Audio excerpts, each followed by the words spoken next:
Alrighty.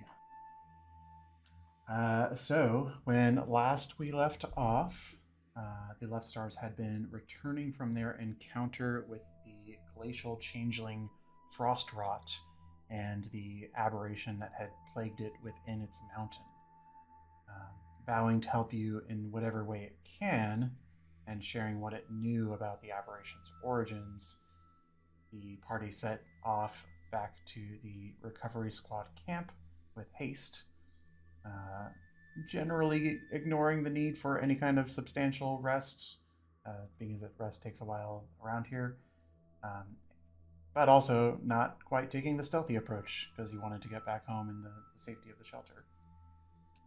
In part due to these choices, and in part from just sheer bad luck, the party then was spotted by a roaming beholder mere hours before reaching your destination. I think I, as a DM, steered you guys to potentially run from the fight, and you chose to, and I think that was probably a good idea. And you hid within a small canyon overhang, covered it with magical vines, made some illusory distractions that briefly pulled its attention away, and narrowly avoided disaster. In these sort of moments of anxiety following all of this, you have peeked outside your hidey hole after 5 minutes have passed and you haven't heard anything, and have determined that the coast is clear.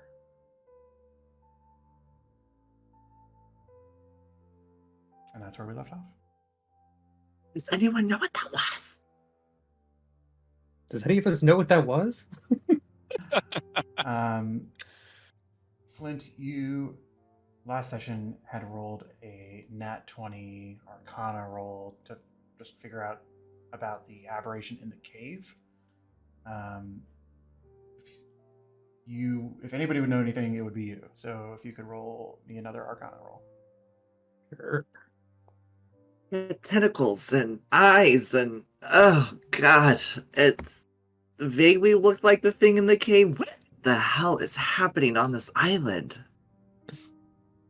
A 12 is sort of, I would say, enough to know what you as a player know about what beholders are capable of mechanically.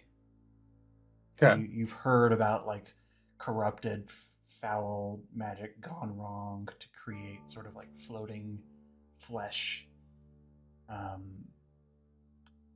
What you don't know is like what exactly it is or where it comes from. You would have to probably do some like historical research on that end. I will tell you, as a player, the homebrew origin of beholders is much different in this. So. Okay.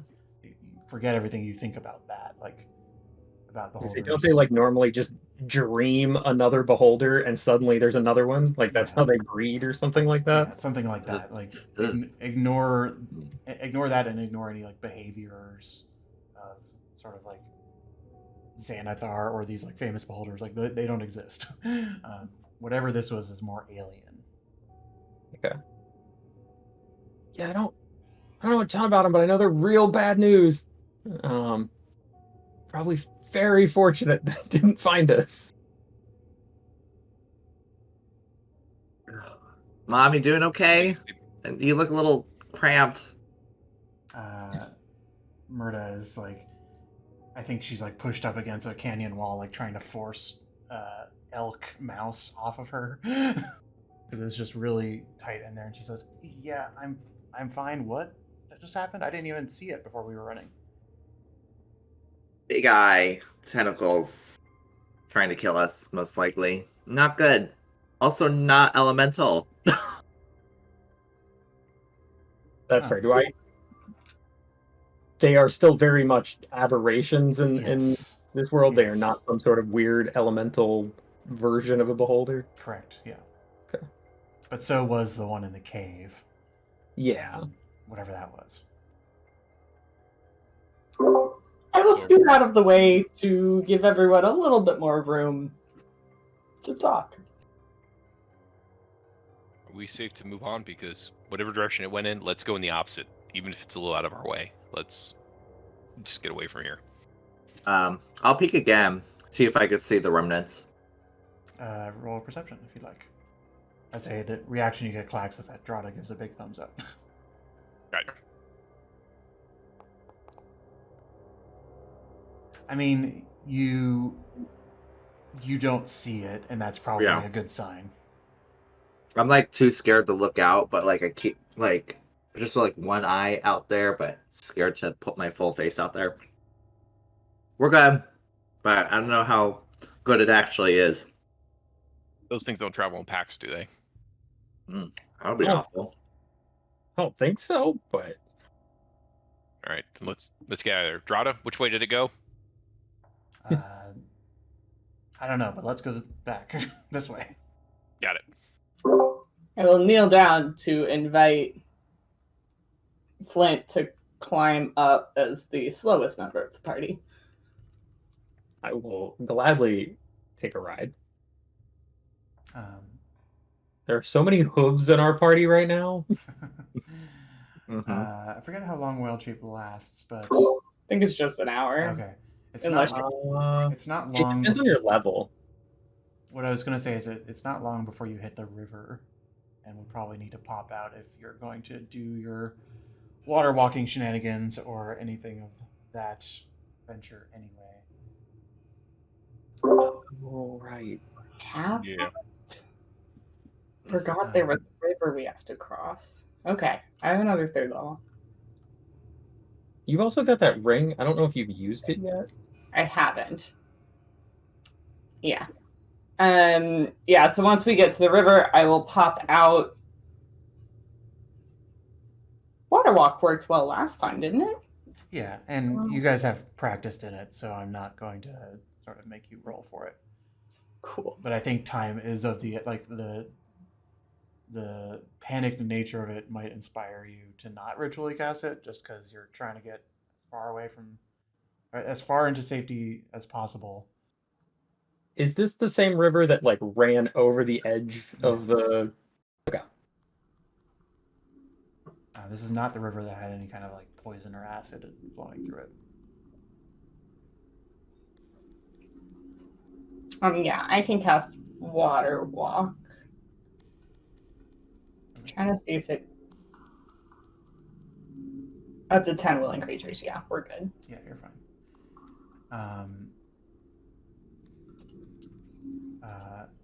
With haste, you guys continue your journey back to the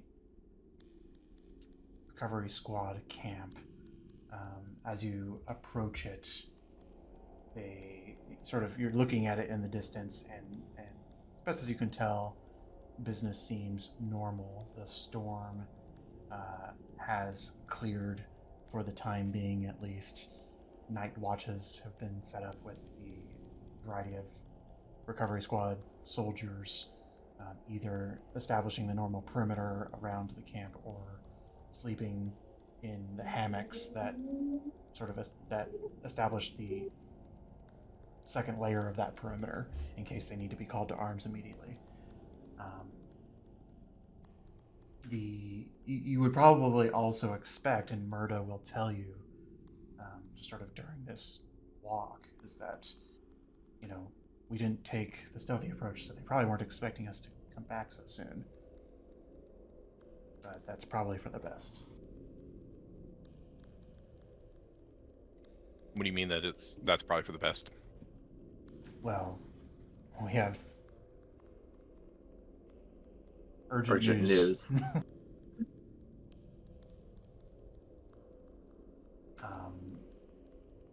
I kind of set up tokens haphazardly. So you guys are not necessarily in this tent right away, but we are now back on the map. And Murda is sort of like talking to you as you're approaching the camp and taking on a more sort of like walking pace, seeing safety on the horizon, and she says, can brief Hardak myself if you all want to get some rest, or I should probably at least let him know we've returned before we all barge in there. I know that, assuming she sort of looks up and down at you all and sort of knows that everybody's a little worse for wear. So somehow we all managed to heal when we changed maps, it looks like. I was gonna say I know I have max hit points, but I don't think I should. Yeah. So it seems to happen all the time. I don't know why. But anyway, she says, you all look a little worse for wear, so I'm assuming we're resting. So if you want me to schedule something with Hardak, you might go to the ship, and if you have any leftover magic, I'm sure they'd appreciate having a little bit more fuel. I mean, y'all have seen me with authority, so I'm good with you briefing him out. Do you want to tell him everything, or should I? Do you want to talk to him? I mean, if you want to give him the recap, and then we can maybe talk strategy or something. Yeah. Whatever our involvement looks or ends up being, or something. But I think- at least give him the facts. I think Hardak should be given all the information, and he can make a general decision on what the recovery squad should do moving forward. Sort of. So let's. Go ahead.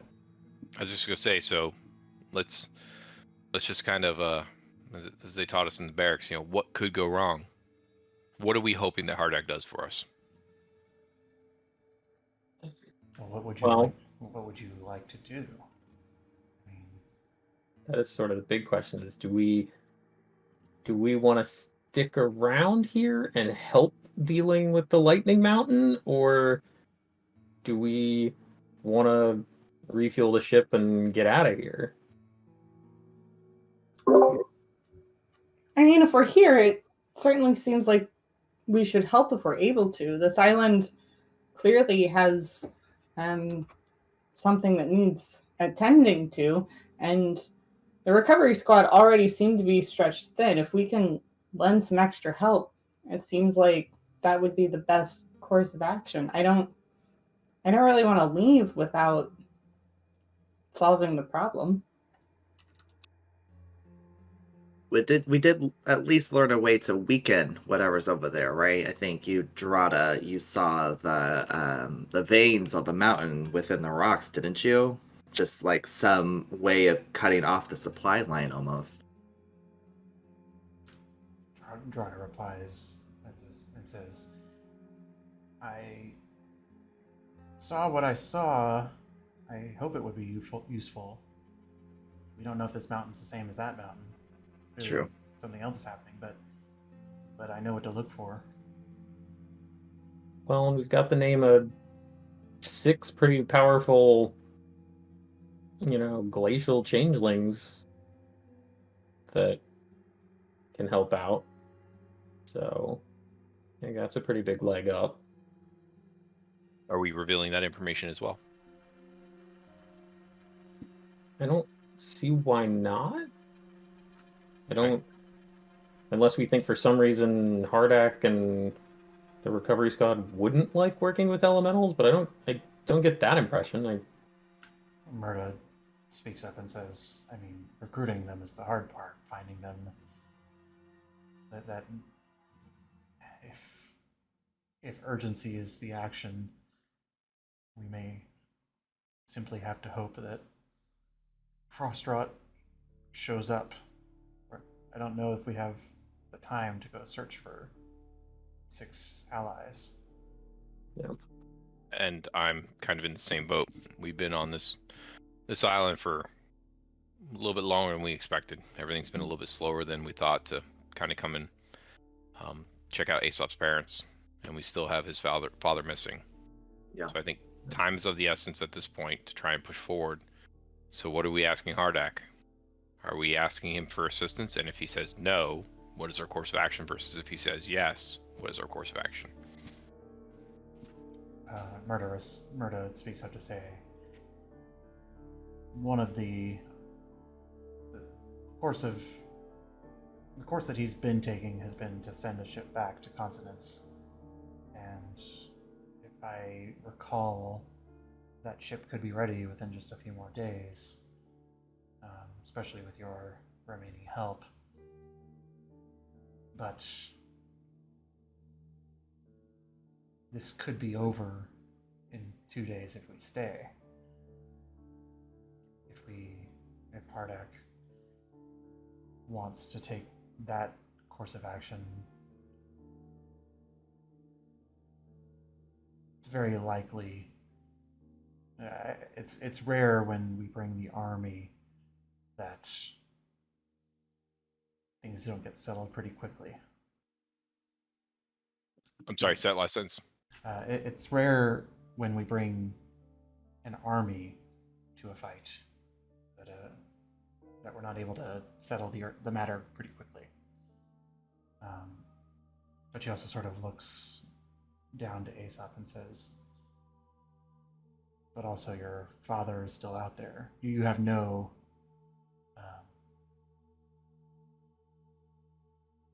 obligation to help with that. Certainly, if we end things at the mountain, we will keep a dispatch here to continue looking for him. We don't leave people behind. Right. But I know that, and Drada chimes in and says, that is kind of one of the reasons we came here, is to find your parents. Yeah.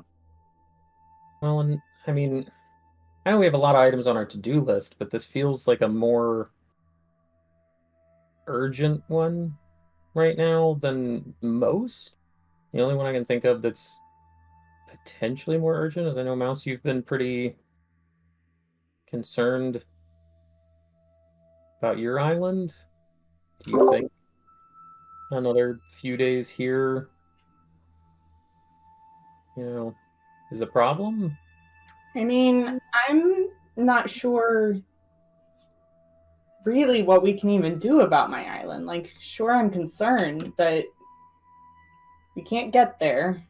We don't really know what's going on. Unfortunately, I think perhaps the only thing I can really do is worry and try to keep in touch. I think we should finish what we start. We're here, we can help, we should help. Agreed. But once we finish what we start, we do need to get back, because Yeah. all all that information we got from that ritual we did, each day that goes by, I thought buying some time would give me some time to kind of clear my head and think about our next steps. The problem is, as we've stayed here longer and longer, that information becomes more and more useless as time goes by. Yeah. So Yeah, I agree. It certainly seems like a big issue that we want to solve. I mean, it's a weird one to me. Like, it feels like that organization's already kind of set up and doing bad stuff, and obviously, like, we want to resolve that as quick as we can, but I don't know. I don't know how, like, what's the difference between doing it today and a week from today or something. no, I'm making more the argument of Mouse's Island. Like, we're here.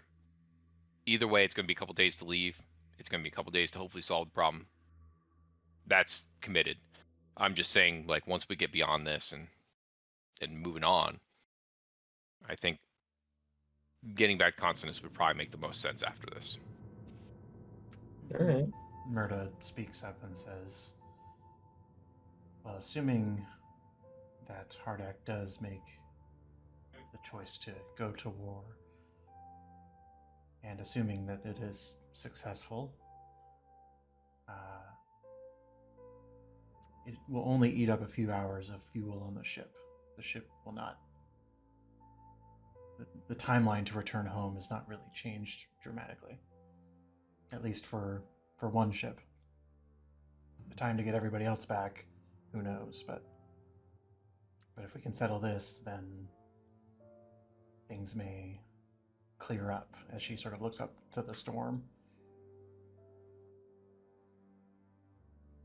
That's true. If we fight the big baddie at the mountain, whatever happening over there, might clear up everything that's wrong with the ship and the storm. So again, go back to Hardak.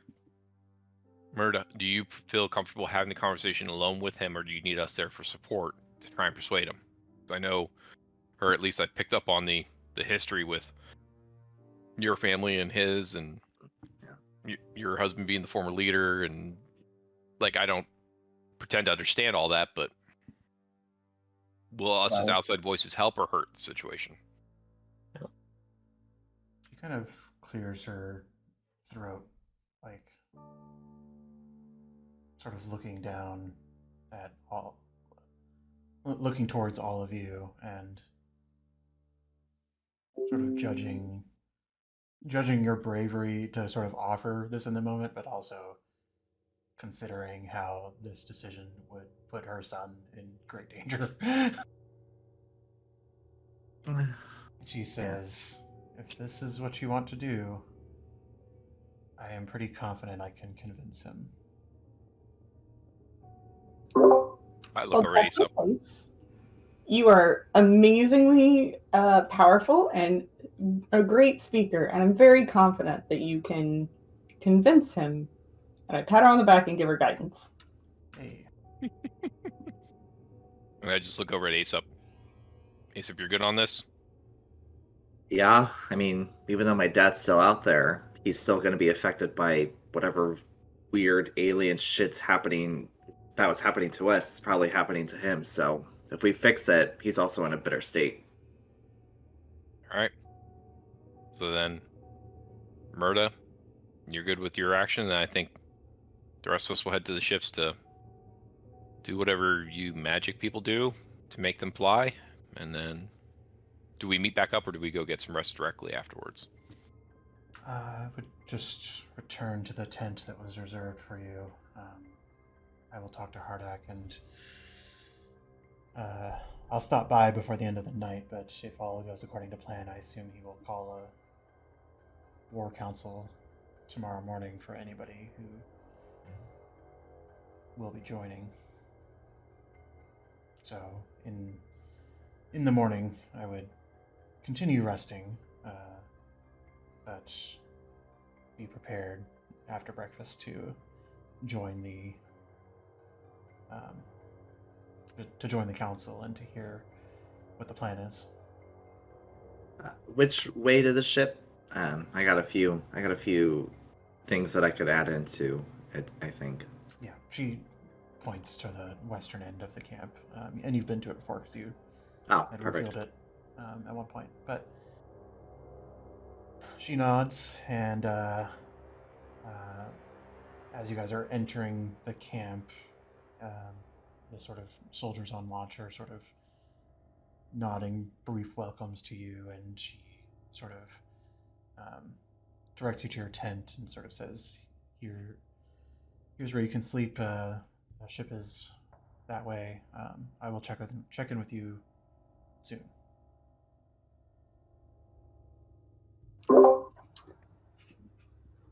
Hey guys, I have a small hiccup in this plan.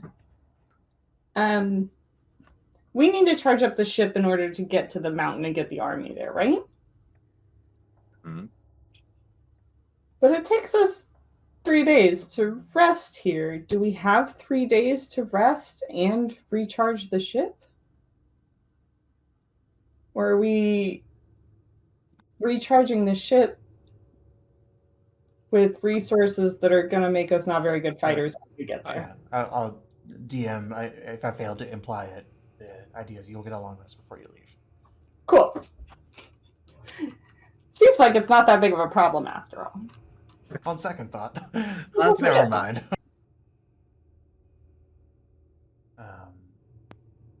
Do you want us to tell you what spells we have left to add into the ship? Yeah, just however many spell slots you're willing to put in. I mean, yeah. I'll put in everything. I don't know if that's smart, but I'll put in 1 4th level, a 3rd, a 2nd, and a 1st. One of each. It's by spell level, right? So a second level counts as 2? Yes. Okay, I'm just doing math total.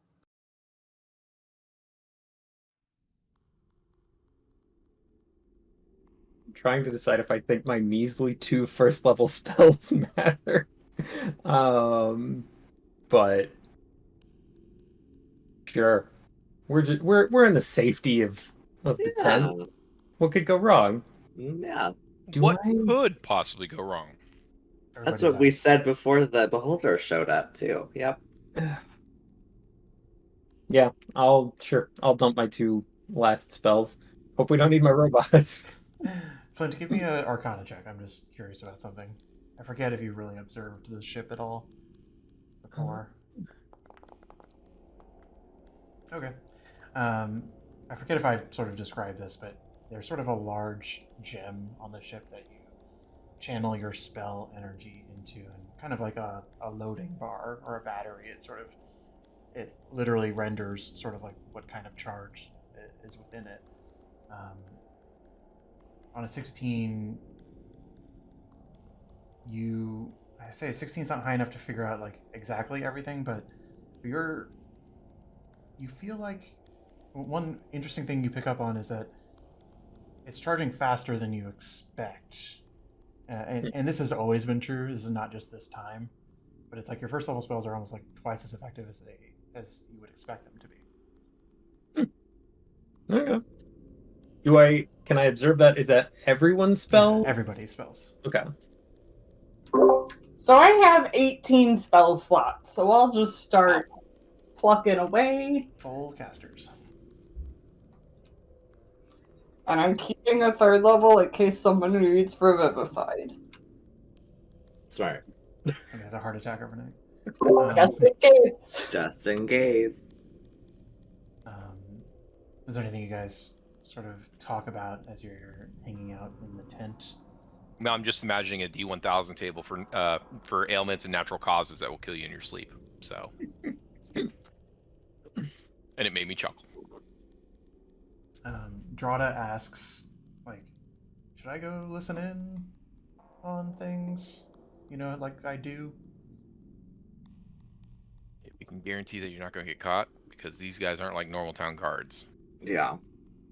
That'd be They- my Things concern. stopping me from just walking around the tent casually. Yeah, but we know you, Drada.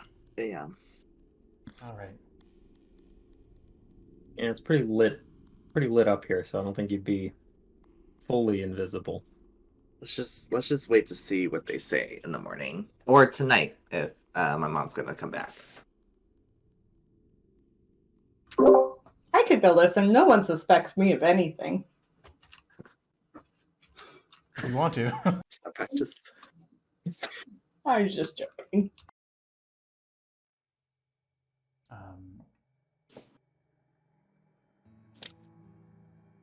An hour or so passes before you hear back from Murdo if there's anything more you want to talk about. But eventually, Murdo does sort of poke her head in, sort of revealing the curtain of these tents just slightly to see if you guys are asleep already, and seeing sort of a low candlelight within that I imagine somebody set up. She sort of steps in and looks towards everybody and says, "It will be an exciting time for some people in a few days. Be probably the most dangerous time of your lives. But Hardak requests your assistance." Oh. Well, that's a big step. Well done. Not that I'm suggesting this at all, but what would happen if we said no at this point? Just gotta look over Flint like, Probably he would go anyway. Without Okay. you. What was the determining factor in all this?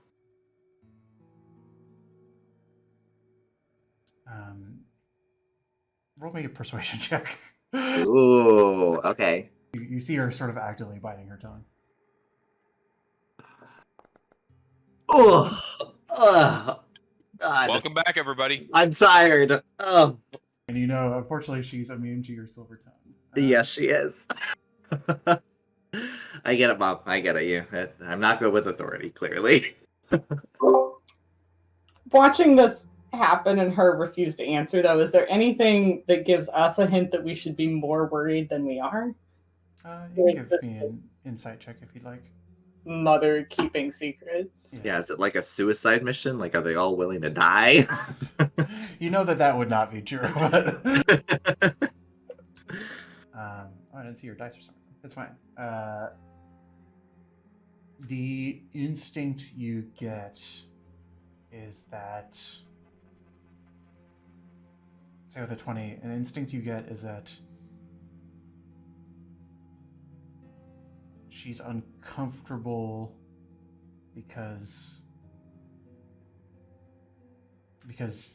you all have provided a sort of value that she had to sort of sell, and that value sort of puts you, like, sets very high expectations for you, and she's worried about your ability to live up to those expectations. She's like, without hearing the conversation, the read you get is that she probably was like, you know, yeah, they're great, they're capable of XYZ, and sort of really built you up, and she's like not sure that was the right thing to do, but you knew that it's what you wanted to do.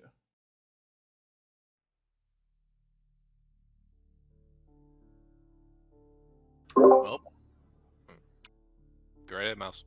I was just gonna say thank you for leading the conversation, and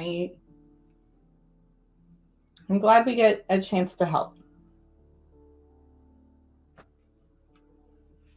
I am glad as well. It needs to be done, and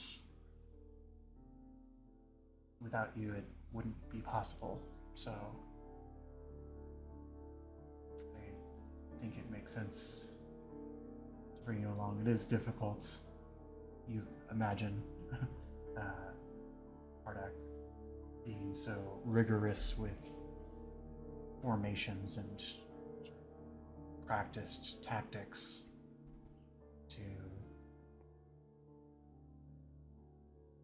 there are precious few seats on one ship, and although you are small physically, two of you is one less of his warriors, and so it is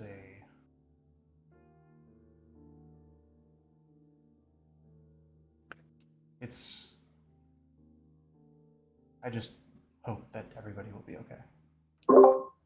We're worth our weight. I believe that. I've fought with you before, but people are counting on you. Plus, we don't weigh very much. Oh. Well, on that note, I'm going to go turn in and get as much rest as possible, because it sounds like it's going to be a fun day whenever we get ready to leave. Are we leaving tomorrow, day after? The meeting will happen tomorrow, and we will take the day to prepare. But after 2 nights rest, we will set off. All right. Well, Here, either Mom, way, let me. I'll walk you back to your tent, Mom. Sure, that would be great. Vax hits a rack and goes to bed. Yeah, and she starts walking out with Aesop and sort of says,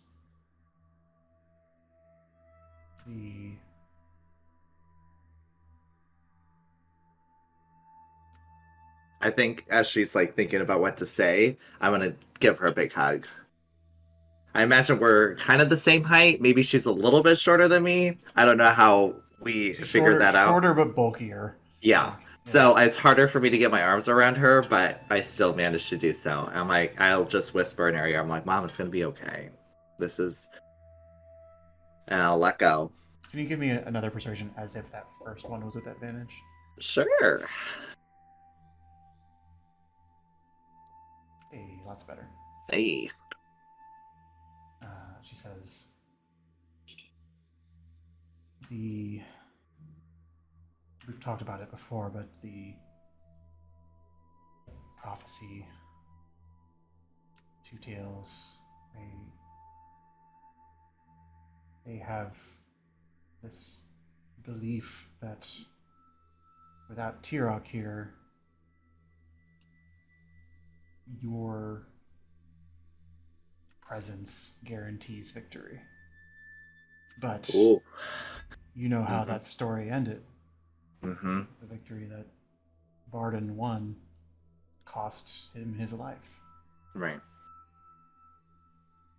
But we also don't know if this is it, though. I like to think that I have a long life to live. With the things that we've been doing, though, I'm not sure that's true anymore. But I just mean to say that, I mean, I'm not. I respect sort of the stories of our people. Yeah. But, you know,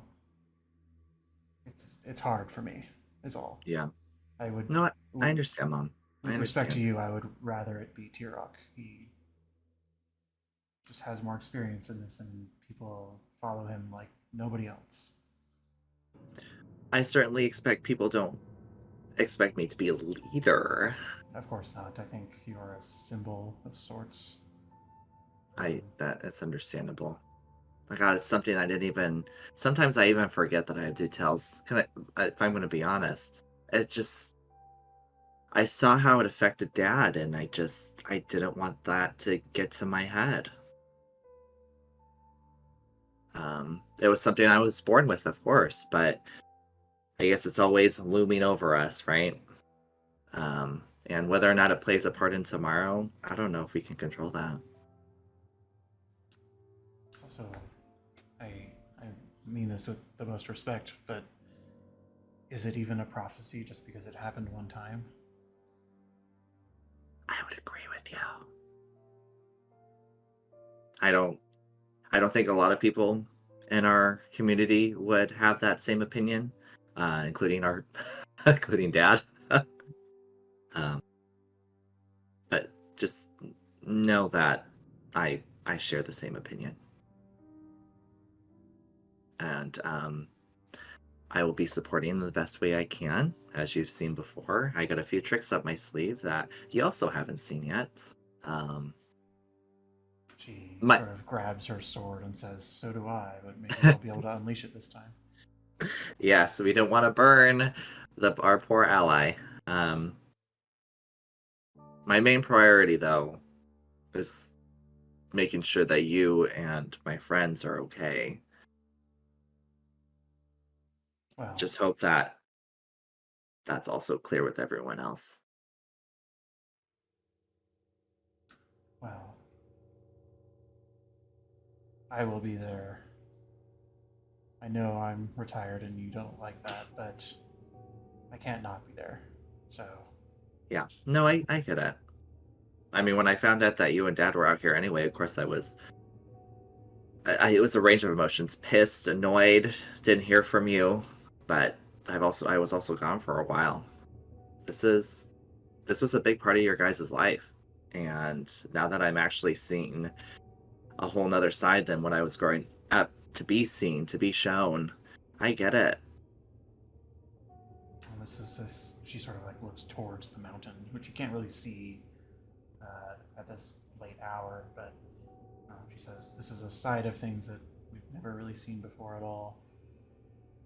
And Ardak would be a fool to not trust those with experience to make the best of this. Agreed. I'm glad that Tirok's here, wherever he is. He'll be okay. I love you. She gives you a hug. I'll return warmly. And she departs her tent, and you return back to yours. Is there any? You are in a safe zone. Is there any conversations or activities you would like to do this evening before the War Council in the morning? I would like to. I don't know how much I can get just in the evening, but I do want to start looking at the star tablet and just seeing what it is, where I think it came from, comparing it to my little star map stone thing and my star map and the tablet we saw before. Just whatever I can get. Okay. I think it's in Flint's bag of holding, right? Because it was like it's a heavier thing. I am not carrying it. I would take it out. Yeah, I did add it to Flint's inventory because I made some like simple art for it, but so I will show that. But yeah, it's like a 25 or 50 pound thing. I forget what I put on there. Looks like 20 pounds. Yeah. How do I show things? Here it is. View item artwork. It sort of in this like as you sort of pull it out, it has this like soft glow to these several points throughout it that is sort of like a little bit of ambient magic. And you inspect it. Are you just doing this in the tent? Yeah, I would potentially even ask Flint for help. Yeah. Okay. I'd say Flint, if you want to give me an Arcana check, and then Mouse, give me a History check with advantage. Yeah, I don't currently have Identify prepped, but I would potentially like ritually cast Detect Magic as I'm looking at it. Yeah. But the ritual cast Detect Magic doesn't showcase anything of power that you think it's like a magic item. No. It simply has like a very simple enchantment on it that but it is sort of like tethered, like the lines of energy do tether up into the stars. You can, as you sort of detect the magic, you see like these strings going up into the sky from each of these dots. I'll try and convey that to Mouse and explain it in a way that I think she'll understand. I don't know that Mouse has ever used Detect Magic or thought of magic in that kind of way, but It does make sense tying them to stars, though. I understand. Yeah, I think I've used this description several times, but like when you guys found the necromancy book, and it was like there's a tether between that and the emeralds, like it sort of just like suggests that they are attuned to each other in some way.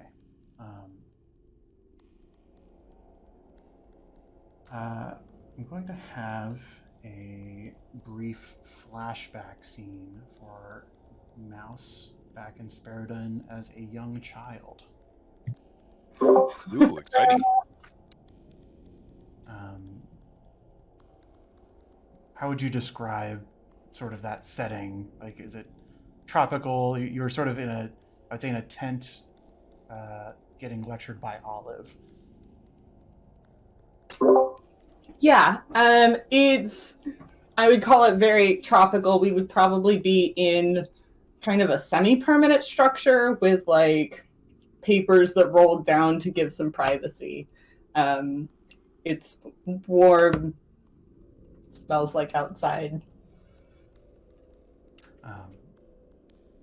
In this sort of flashback that is happening outside of time. This is not a magical effect that has taken over you, but it's just something you're remembering.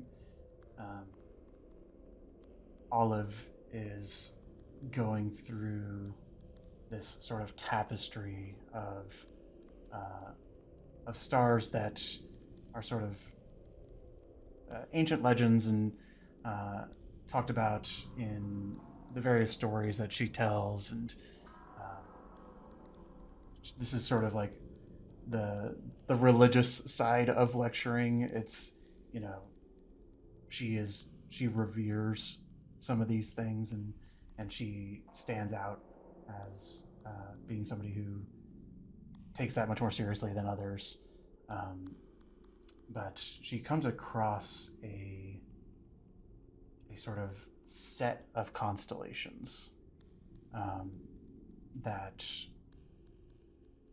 kind of have as most constellations are, a very abstract shape. You have no idea what they are. And she's pointing to them and says, "This one, it's gone by many names. The warrior. My mentor never told me much about it before he passed on to his next life, but interesting. Some say it was a dragon. What do you think about that?" She like points to it and it's like, "Is it dragon-like?" You're like, eh. I mean, how does one even know what form a dragon would take? A very wise question. Kind of looks more like, I don't know, like a pot. Interesting. Yeah, all the squiggles. She points out at a different section, which does not match the artwork on here. And she says, "Well, if you start from over here, they say that this is the tail, and there's a sort of like a 3-star line that keeps out, that sort of creates a line in the shape. And there's another set of 3 stars, and she says, this they say is the claw. And over here, there are the wings. And it's sort of like at best, it is an abstract sort of side view of what maybe is a dragon, but really it's just sort of a blob when you're looking at it. But then she sort of points to this one that represents these 6 stars that you see in this little art here. And she says, "You say a pot, but some would say that this is its maw."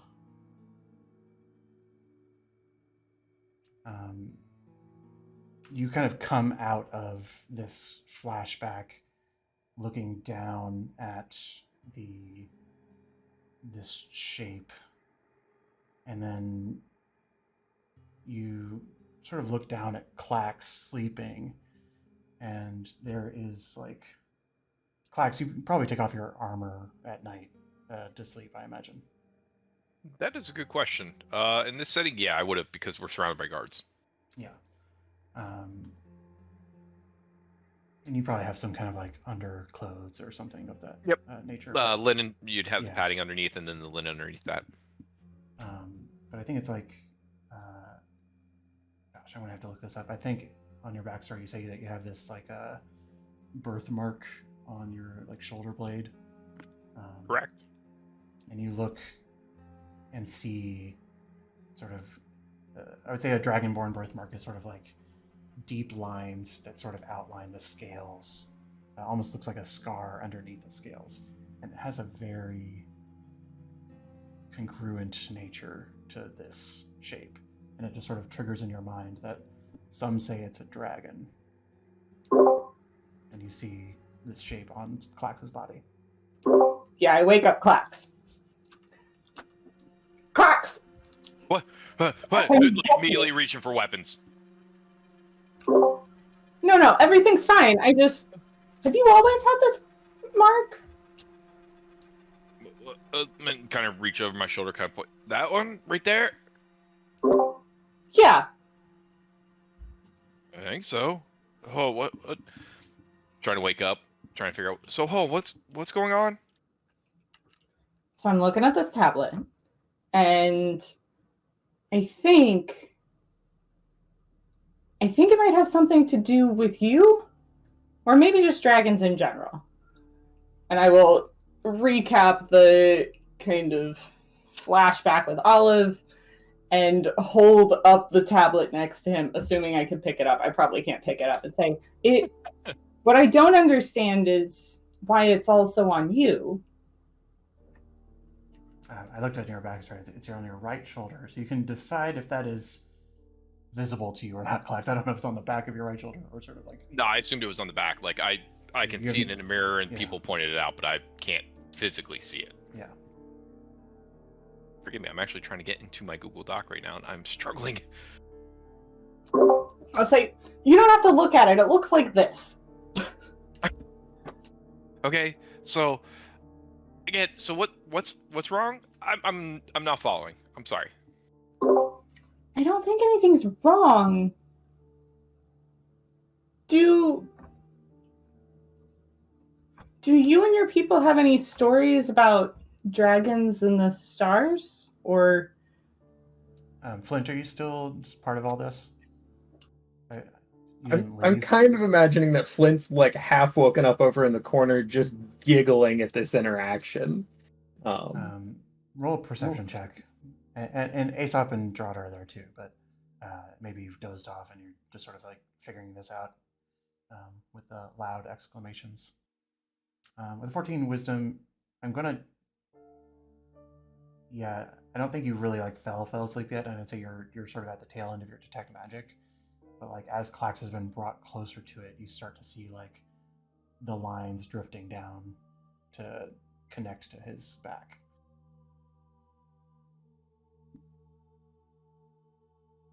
The lines, the starlight lines, I should say. Alex, are you sure you've always had that mark? Yeah, I've had it. All right, guys, you're starting to kind of worry me a little bit.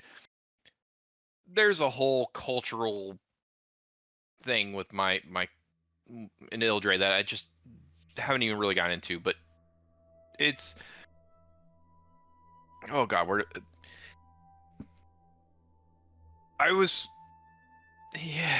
no, I'm not even getting into it. Yes, I've had the birthmark my whole life, as long back as I can remember. I've had it.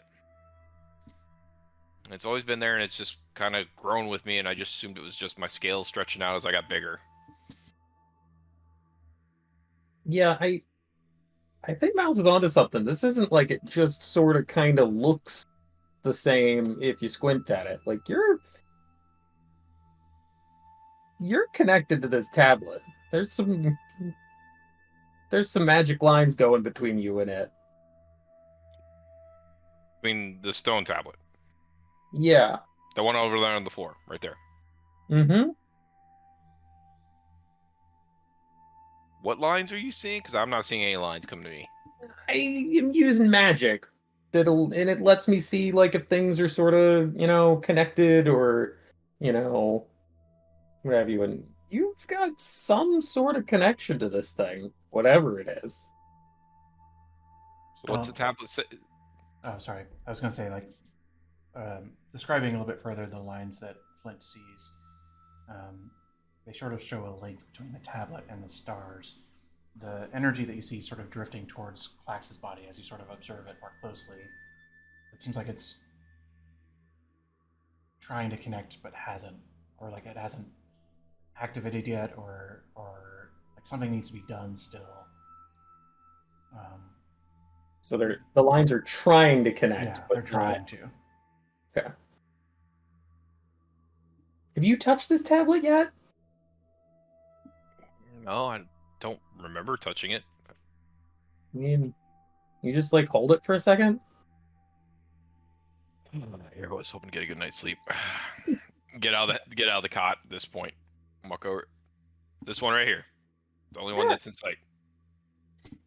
Bend over, pick it up. It's heavy.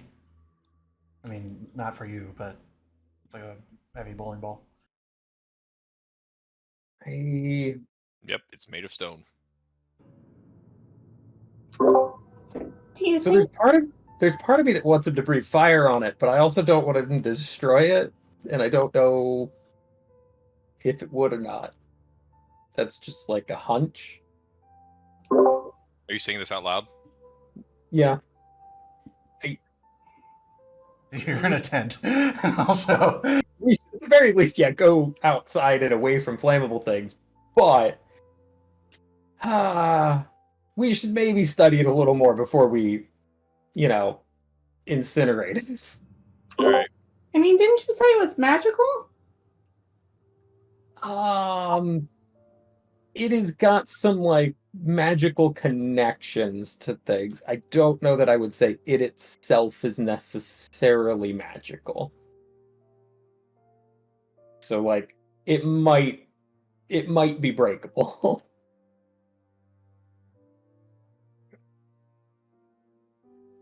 So there may yeah. I don't know enough. I've had the birthmark forever. It doesn't itch, it doesn't scratch. I got made fun of by kids my age. Some of the elders were kind of painted the butt about it, but who wants the tablet? I'm ready to go back to bed. There. On the ground, got it.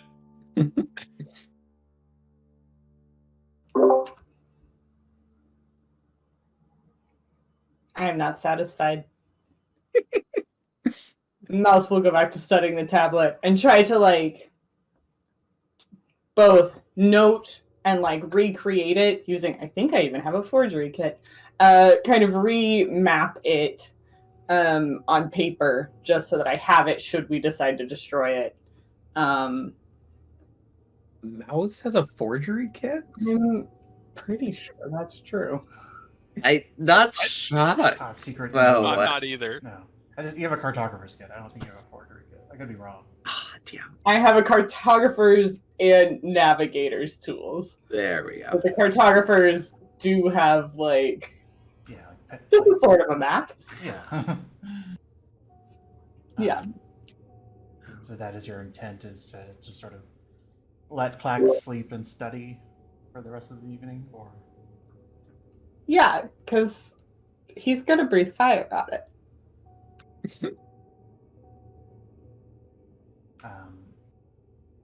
Okay. Anything else? I'll kind of look at Drada and be like, "Oh, that was a lot." Is this some?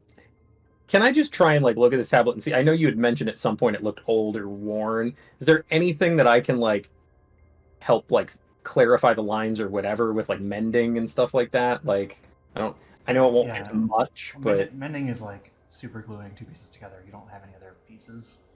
Okay. Like it doesn't just restore stone, you know. So I don't think there's much you can do in that regard. No. I mean, you could study it yourself, but this is also not your forte. yeah. It's not an arcane rune, you know. There's no sense of that. You know, I'll prepare Identify tomorrow, see if that helps us with anything, but I don't know much about it, Mouth. More questions. I'll keep looking at it. Okay. Everybody goes to sleep. You can re-prepare spells, but you cannot long rest just yet, as you enjoy the break of morning. Yes, you can take a short rest. I forgot about that. Although everybody's healed up anyway, so. Might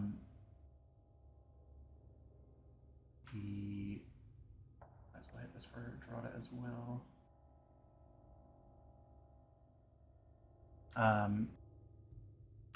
After not too long, and you shove food in your face, and at some point you'll need to pack the star tablet back in the bag of holding because it's just unwieldy to carry.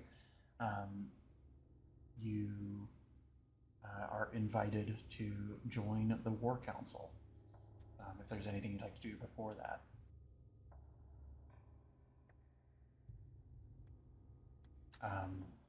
Great. You enter the tent, and everybody is present. I spoiled that slightly in advance as I put up all the tokens here earlier, but Captain Darin is here, the scout who initially found you, Captain Foundry, Captain Yana, Murda, and General Hardak as well. Sort of the key players within the recovery squad outside of the sort of day-to-day soldier types. And a sort of map is a sort of like loose map is presented of the mountain, a quick sketch of what looks to be a sort of battle plan that has been being formed overnight. Hardak, and everybody looks at you, but Hardak sort of looks at you all and says, "Welcome. It is good that you could be here. I hope you are starting to recover from your trip to the mountain and all goes well. Tomorrow this will all be over with your help." Looking forward to supporting and working with you on this. Well, the plan sort of looks now towards both you and the rest of the lieutenants at the table, and begins to sort of lay out the plan as it has been set so far. He says, "We will take the storm chaser to the foot of the mountain and drop people off in teams." Sort of looks towards all of the lieutenants who sort of nod in acknowledgement, and he says, "Each of you will have 2 men, as their space is quite limited, but we will attack from 3 fronts. And if there are weaknesses to be found," sort of looks down towards Drada, "then we will stay in communication so that we can dispatch each other as needed. Myself and Murda will remain in the Storm Chaser.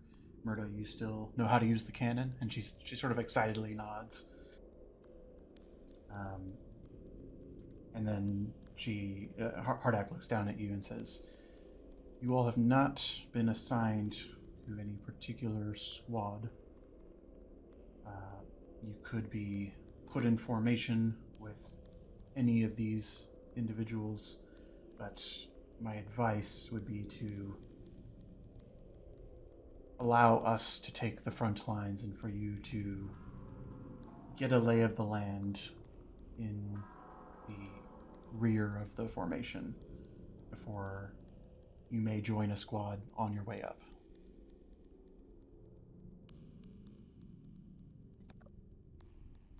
Understood. So essentially 3 lieutenants, 3 fronts, 2 warriors each.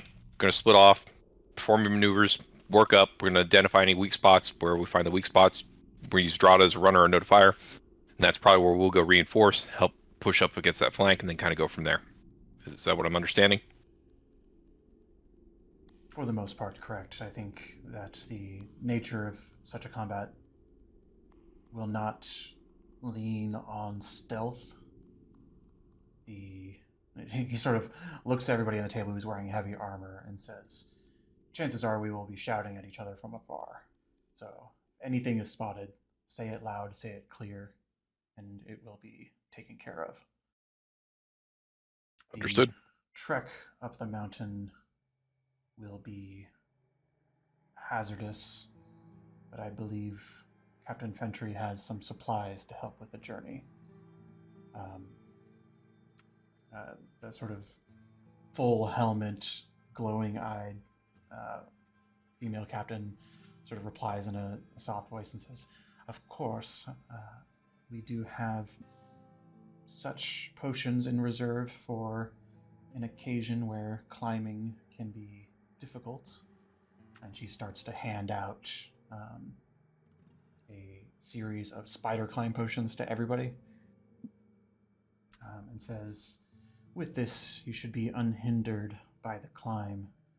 However, please know that should you drop your ability to focus on the spell, the effect will end. So keep that in mind for those of you magic inclined who are preparing spells for tomorrow morning, that this is a key one that you will want to concentrate on, at least for the beginning of the ascent. Once you link up with one of our squadrons, we will be able to have you keep pace as needed. Above board, I don't know how she should phrase that. Above board, once you as an individual link to a squad, you move at that squad's pace. So you'll be in the back lines climbing up to meet them, but once you link up with them, you don't really need to hold it anymore as long as they're holding it. And mechanically, it sounds like however these potions work, they require you to concentrate on them. Concentration, yeah. It's just the spider climb spell. Yeah, Drink it and you have it for an hour. I don't think that potions usually require concentration, but like whatever, these ones do. That's Oh, um I think that I will look that up because that never occurred to me. So let me get back to you after the break. But for the time being, we'll say they require concentration. That's fine. Hardak speaks up and says, "We will drop off the 3 teams first so that they can begin their ascent, and then drop you all off last so that you have a few moments to survey the battlefield before joining us. The objective," and sort of points to the top of the mountain. It's like cliche, but everybody sort of needs it anyway. The objective is to take apart whatever is creating these storms from the top of the mountain. If it is anything like what you've encountered in the wild, it may be difficult and challenging, and there may be more things that we need to adapt to on the way up. Eridarin has seen an increased activity from the mountain, and after pointing out the strange lightning coming from atop it, we've also observed the occasional avalanche.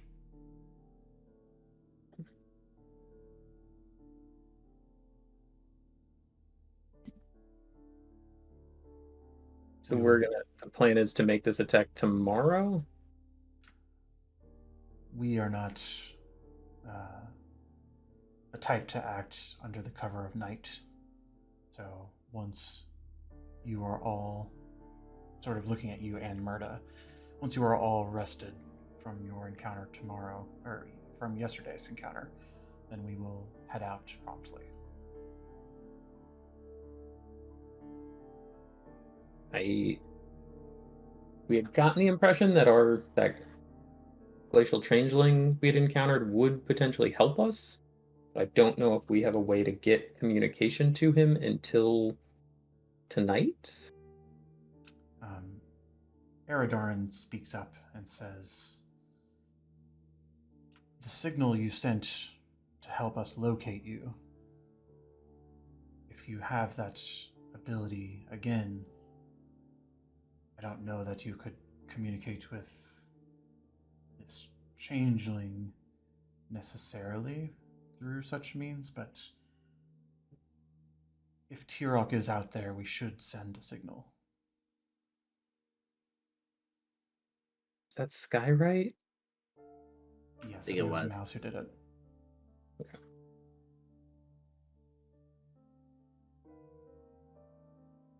At the mention of Tirok, everybody sort of looks a little concerned but hopeful, because two people can give me an insight check if you want. I got you. I'll do the other one.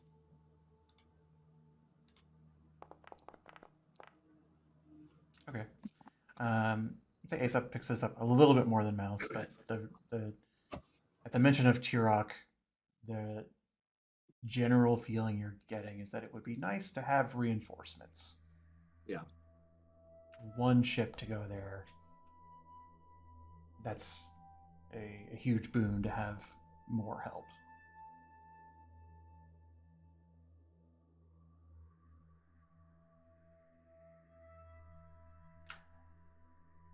Well, unless anybody has any more ideas or questions. So how many people or how many are in each of these groups in total? I think it would be 9 total, 3 each.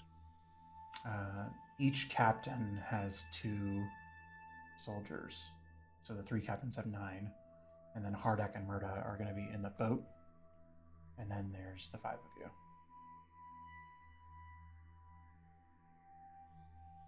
Think it's better for us to all be split up than attacking from one front? I do not want us all to be caught in an avalanche together. That's fair. And if there are weaknesses to exploit on the mountain, it would be best for us to be able to find and eliminate them more quickly rather than diverting our whole force for each one. But he sort of looks towards Foundry and says something that Foundry learned a little bit about before you all left. And Foundry speaks up and says, there were some elementals that I briefly communicated with just before you left. You all remember that she had banished a water elemental that had approached the camp. It's sort of what it jogs your memory, but and she says it didn't have much useful to say, but it was barely resisting a sort of mind control effect. When we go to war, it's not going to be just avalanches and lightning bolts that we're fighting. It is likely that the mountain has residents.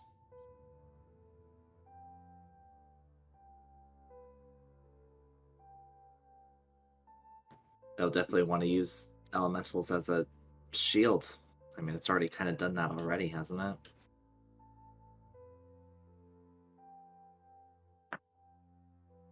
Well,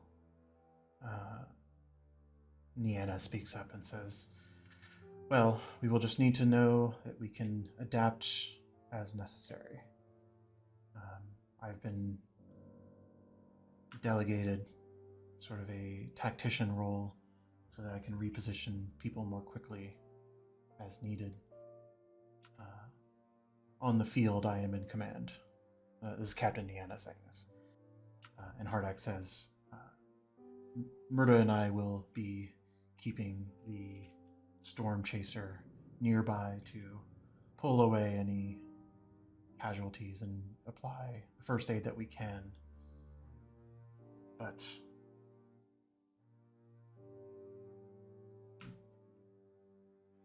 if it comes to it,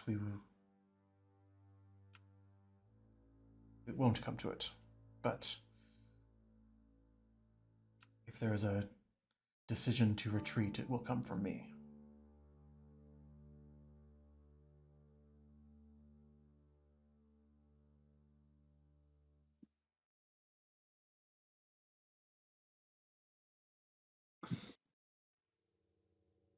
Is there anything we can do around camp today? Kill time? Do you want us to meet with your lieutenants? Kind of get a familiarity with groups? See if there's any advice they can give us? It would be wise for us to brief you on some of our battlefield tactics in the day to come. But your rest is what is most important, so unless there are any other questions, we will retire for now, and I encourage you to meet with and discuss how you wish to participate in the coming fight. You are not under our command, but I hope that you will defer to Captain Niana if tactics require you to move.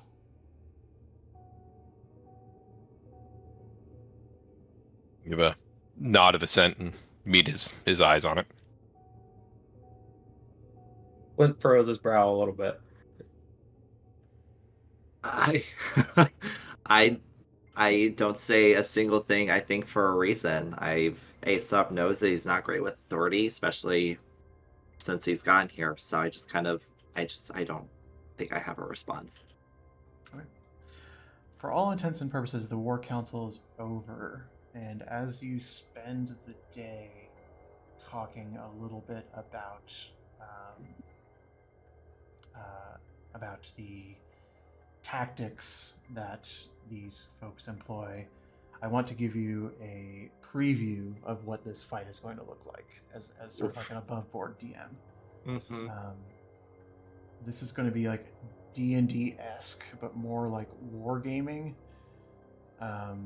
where each of you will be able to act as an independent person, and or attach yourself to a squad and use that squad's abilities. Hit points have been scaled for simplicity, but like a squad has hit points, not an individual, because otherwise there's going to be too much initiative and too many individual things going on. Yeah. I am not going to reveal all of the pieces on the board at this moment, but I will present 4 options of characters that you can control in addition to your own if you want some extra responsibility and don't want the DM to just play with his little toys. If you choose to control Captain Niana and her phalanx, let me pull that up. Her sort of special ability is, as a bonus action, she can command another team to either move or attack with their reaction. So she's good at maneuvering people around. If you choose to use Captain Foundry, she actually doesn't have 2 Minotaur soldiers. She has the 2 other human, the 2 unhindered, which are 2 women who you haven't really talked to, but the 2 other spellcasters at this camp. She is the spellcaster. She has a giant spell list, and if you want to cast spells and read spells, you'll want to control her. Captain Eradarin is probably more of the Drada choice, but he's sort of like a commando type.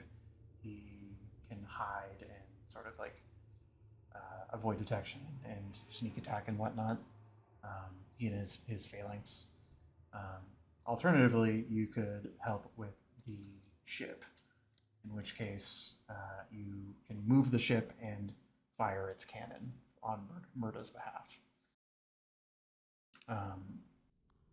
You all, once you join, like if you stay together, then you could become your own squad. But when your squad gets hit, named characters take damage, as opposed to squad damage. So having sort of it's complicated. I don't want to get more into it because it's going to be a learn as you play encounter. Mm-hmm. But suffice to say, you have your character sheets available to you, but it is beneficial to get behind the bodies in this encounter as well, the heavy soldier bodies, and to be a part of their squad. And it's going to be very loose with how hit points are managed. I've come up with rules, but it's too difficult to sort of explain at the moment. So we'll have to do that as we play. I have a question. How close is the ship actually going to get to the ground and or the mountain? Like, how do you vaguely see that happening? They explain that, upon request, they will take you straight to the ground. But the Minotaur squads were probably going to jump from 30 feet up in order to just sort of quicken their landfall. Right. Does us controlling one of the captains or whatever imply that we are with that squad, No. like our individual character? Okay. No, you can act independently and just control a captain just to have some extra fun.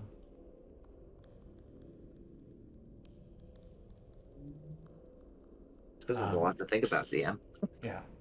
So, and it's gonna I like homebrewing some rules I'm inspired by some by a stream I watched that did something like this, but it's gonna be a little crazy. So I'm gonna take a break for now, even though it's a little early, and then in 5 minutes we'll come back and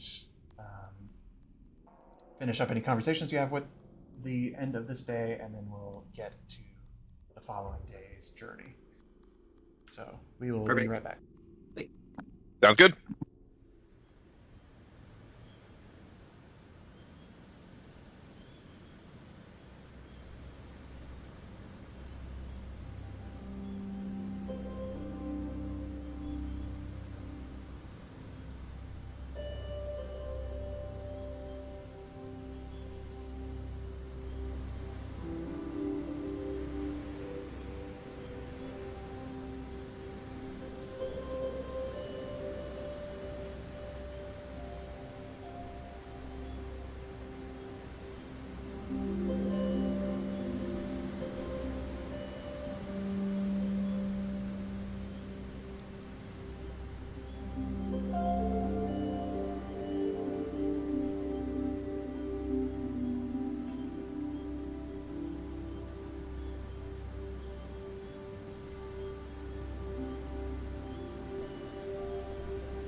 So, you have the day to rest. You've received some minor knowledge about how this combat is going to unfold and the tactics that the captains are offering.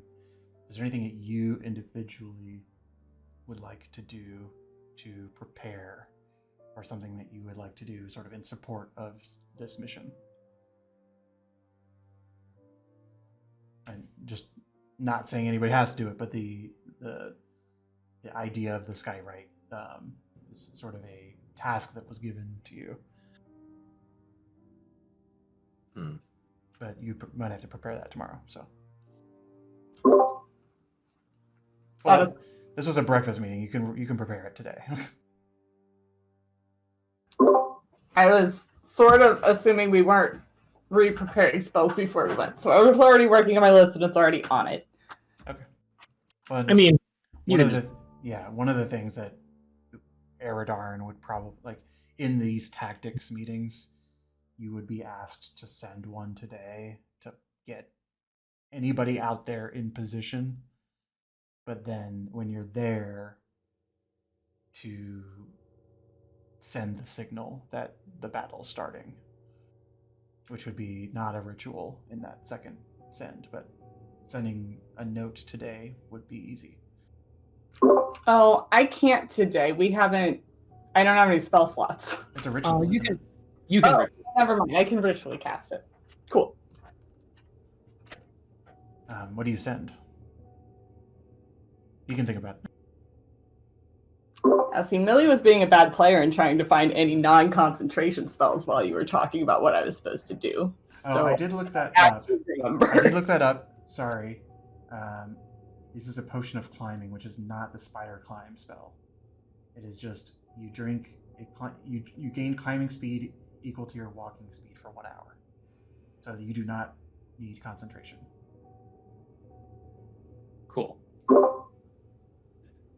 Hey, Aesop, you're really great with words. How about you do like the wordsmithing?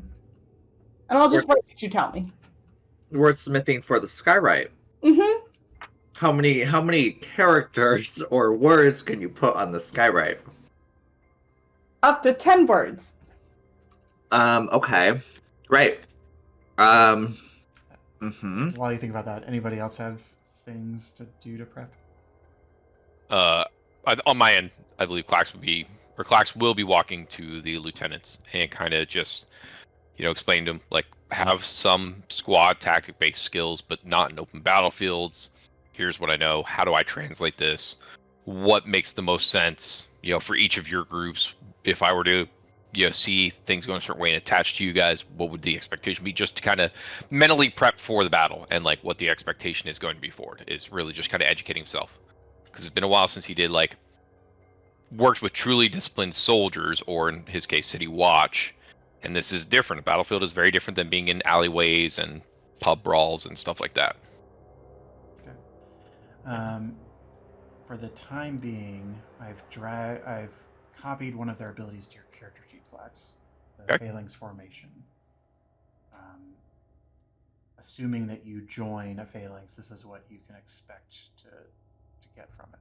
That's sort of what you learn. Hey, let me find it. Oh, there is Phalanx. Okay. Oh, hold X. There we go. Flint, anything? Yeah, I have a couple of things. I think most basic of which is at some point I would probably just walk around and try and inspect the like gear that these soldiers that are coming with us have, and just trying to get a sense for like how well equipped I think they actually are for fighting elementals and other things. Like, do they essentially trying to figure out if they have magical items or not, to bypass like resistances and whatever. The answer to that is yes. Okay. They don't have something equivalent to a +1 weapon, but sort of in talking and sort of maybe cast a casual detect magic somewhere. A simple enchantment has been put on every glaive such that it is a magical weapon. And you imagine that people who fight elementals, that's just sort of like standard equipment for them. You do also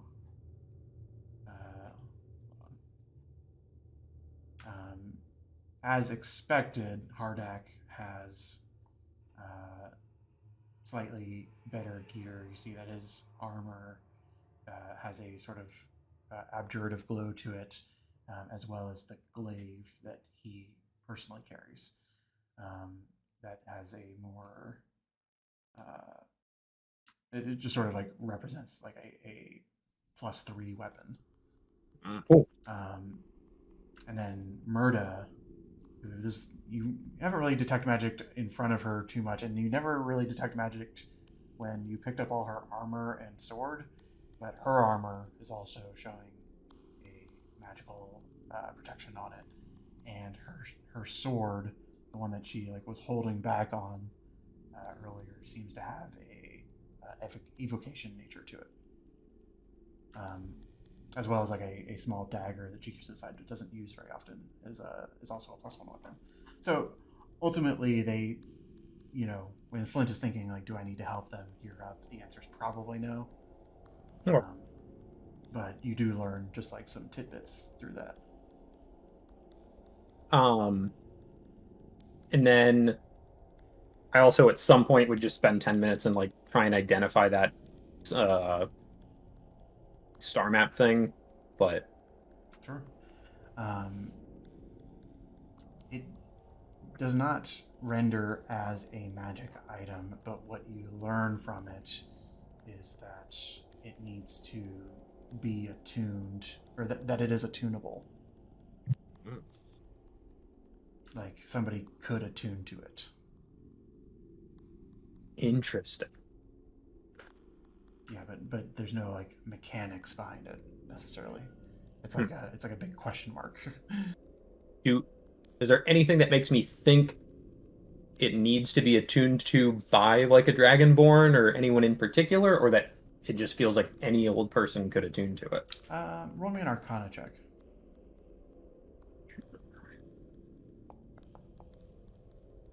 I would say that you know that you cannot attune to it.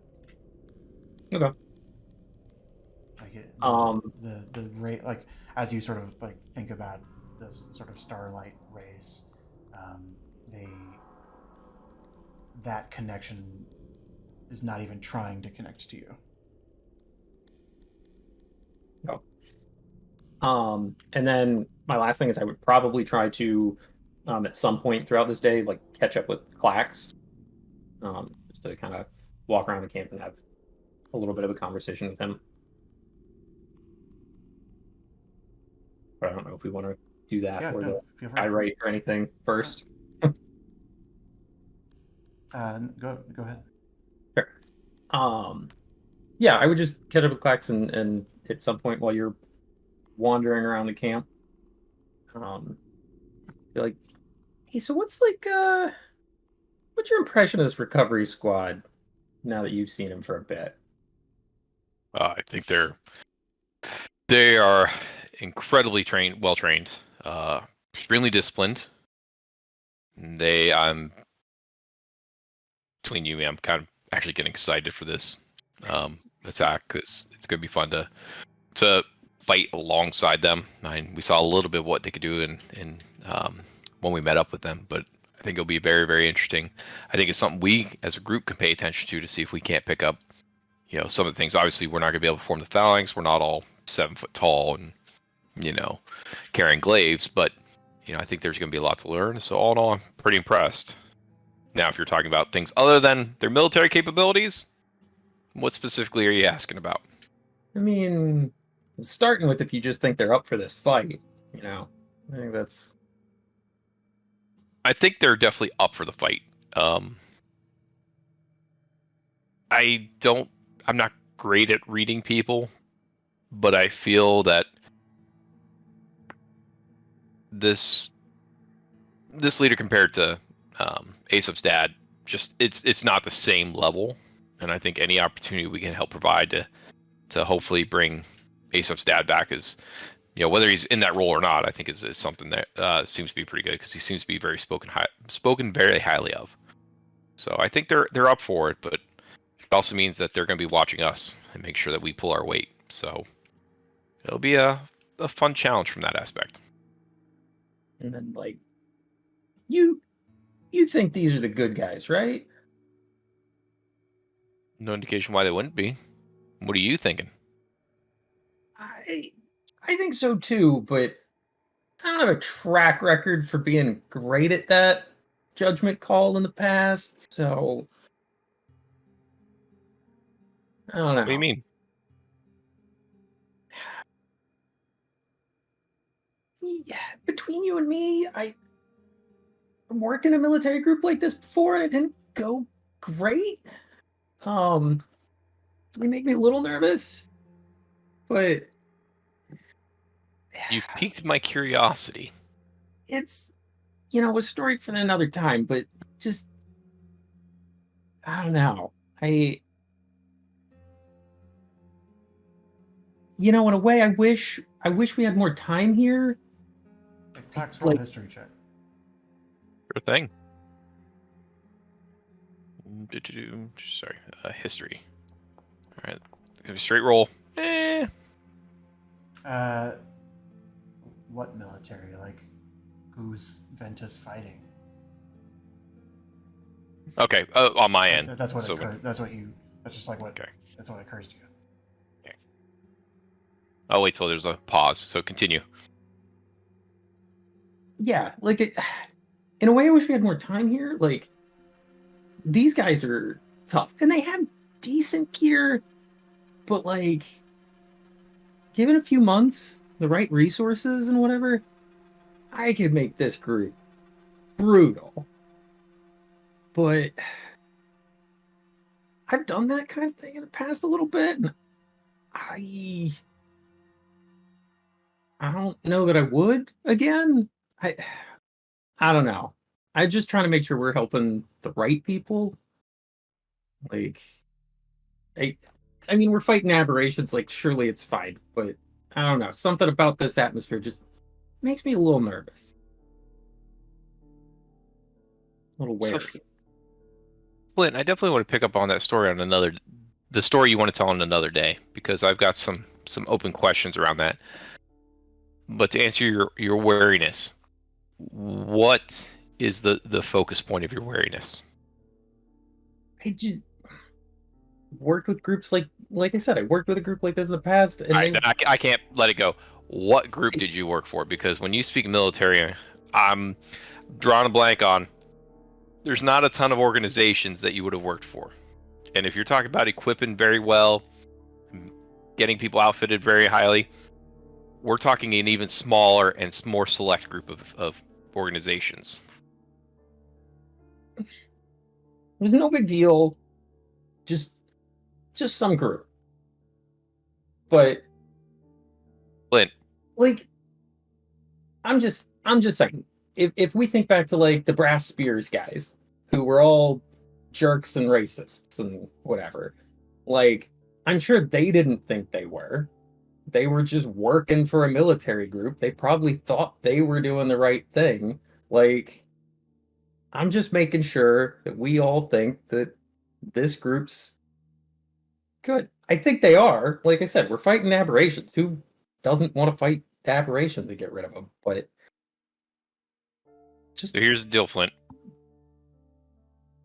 Address your concern first, or do where I'm coming from. We're the ones who brought this battle tactic to them. We're the ones who said this is the right course of action. So if they're not the good guys, what does that make us? That's the first piece.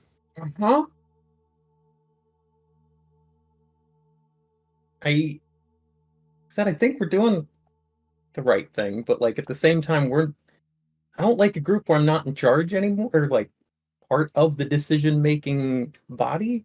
And I feel like we're still kind of low on the totem pole and just doing what we're told. And I don't We know. absolutely are.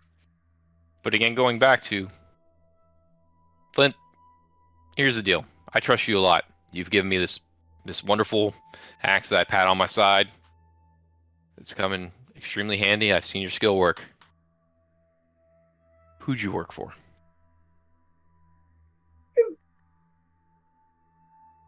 It's a long story, but We got a day. not this day. But someday. But the time they seemed like, was they had valiant goals or whatever, and just making sure that this group doesn't just seem that way. That it is that way. So let me take this a step further. Do you feel I have valid goals? Yeah, because I know you, and you're like a person, and not just like a big group or something. Whatever, and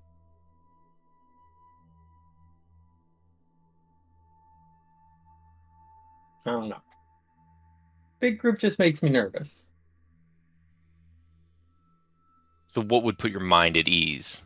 Because I know what would put my mind at ease is knowing who I'm working with. But if you're not going to reveal that, what would put your mind at ease, little man? I'm just making sure you also think this group's the good guys. I think they are. I'm just making sure I'm not crazy. I'm not the only one. I believe, compared to the situation we're currently in, this is the best course of option, or best course and or option. All right. So Flint, what's it going to do to get you to talk to me? Because I feel I've been very forthright so far in my situation, and I've even deviated from some of the goals I need to do to come and help out some of our team members. Why are you so resistant to talk to me? Just not my proudest moment or anything, and it's a group I'd rather not, run back into or have us have to deal with. So By not speaking the name, does that change that? Or yeah, by maybe. speaking the name, does that change that? I don't know. All right, Flint. Well, when we go to leave this island, we're going to have a lot of time on an airship by ourselves together. And here's the thing. Me and you are walking around now, small camp. We can talk now, or we can talk on the ship with everybody. Not everybody. This you and I'll chat sometime. You bought my loyalty with this axe for a bit. But eventually I need to know who I'm working with. Fair enough.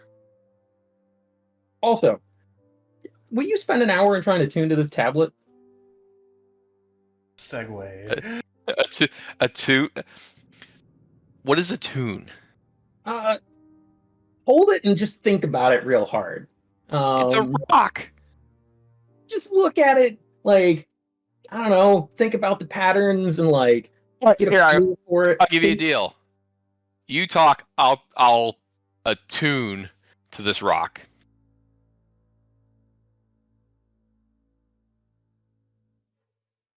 And by the way, just above board, if this is a chat in a different channel, let me know. Maybe Flynn will send you a message or something. Let me think about it while we sit and attune to that. Oh no. The rock doesn't take place. Then I'll tell you a little bit. Again, you can message me and I'll. So long as he gives me something, I will. Yeah, just copy paste it to me as well, just so I know. Okay. Secrets, but so does that mean, are you committing to telling him something and then Clax is going to attune today, or are you going to wait to do that later? I assume we're trying it today. I mean, if we want to say that you tell him something and then hand him the rock, then we'll handle what was said after the game. That works for me. So, Clax, you have a rock. I will find a comfortable spot, even if it means back in our tent, and I will molest the rock for an hour. I don't know. Okay. I will maybe I'll let Mouse know that we're trying this. Just Yeah. it's Well, sort of let's sort out the skywrite, and then during the evening, you all have a final. Okay, so Mouse words, right? Words. We know them. I have Frostrot, Resist Storm, Battle at Western Mountain, Tirok join us. Perfect. Say it again slower.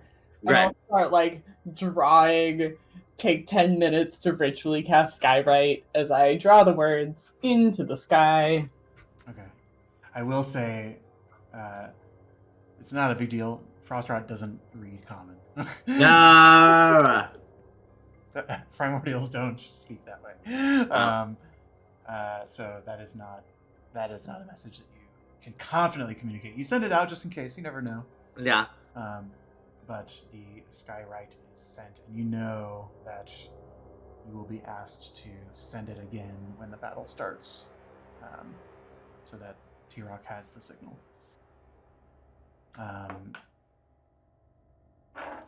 You all eat, meet with people, etc., etc. Plax, you spend some time with this rock.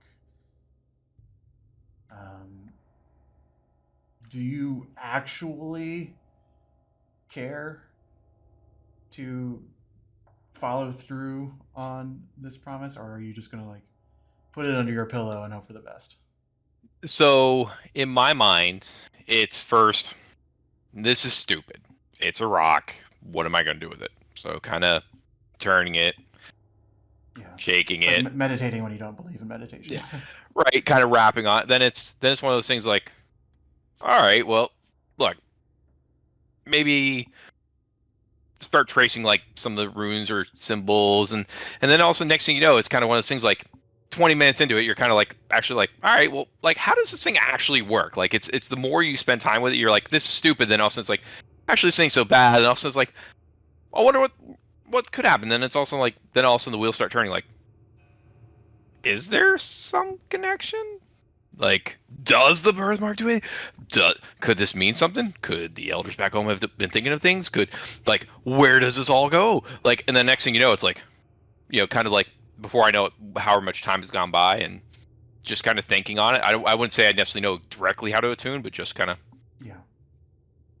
And are you doing this with everybody in the tent, or are you finding someone to do it yourself? No, I was doing it. To me, especially at the beginning, I wouldn't have cared who's around, because it's one of those things. I don't.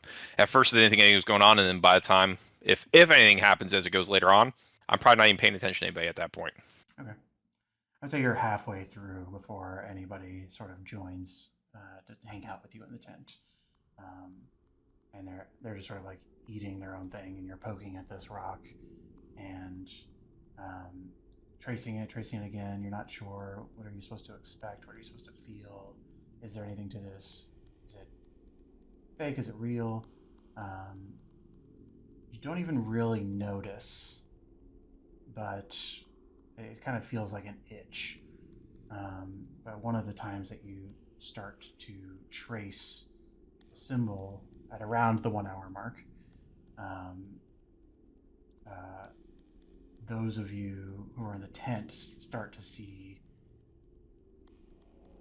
his finger is tracing the rock, you start to see bright light start to glow on the lines between where the constellation would be on the rock, glowing on his back. Clax, at first it starts like an itch, but then it starts to be a burn, and you start to scratch it sort of instinctively. You don't take any damage, but it starts to bother you, and you sort of probably turn to see people looking at you. We talked about your wish list once upon a time as a player for Clax, and you said you wanted the Aberrant Dragon Mark feat. That is the feat you're getting now. It counts for your level 8 feat, just so you know. You can take the time that you want to determine what the spells are for it, and it doesn't immediately give you. Your constitution is not increasing enough to give you more hit points, so it doesn't really matter. But I will also, if you read the feat, there are different side effects it comes with, and if you want to pick one of those, for now it's just itching, but it will start to sort of blossom into one of those of your choice. But you all look at Clack sort of like scratching his back, scratching to the point of like a little bit of bleeding coming out from under the white glow of this mark on the back of his shoulder. Eventually the light recedes, and sort of a scar remains. It's no longer a birthmark, but now like a scar.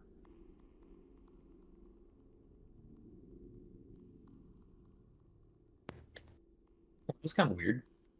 Also the tablet is glowing in a way that is now representing the connection being activated. So Flint, the tablet's glowing. Is Flint even in the room? I guess I should look around. Is Flint even in here? Yeah, I would probably hang out to see what happened. So, is it attuned? Looks like it. Are you like part Earth Genasi or something? What? No. Dragonborn. What are you talking about?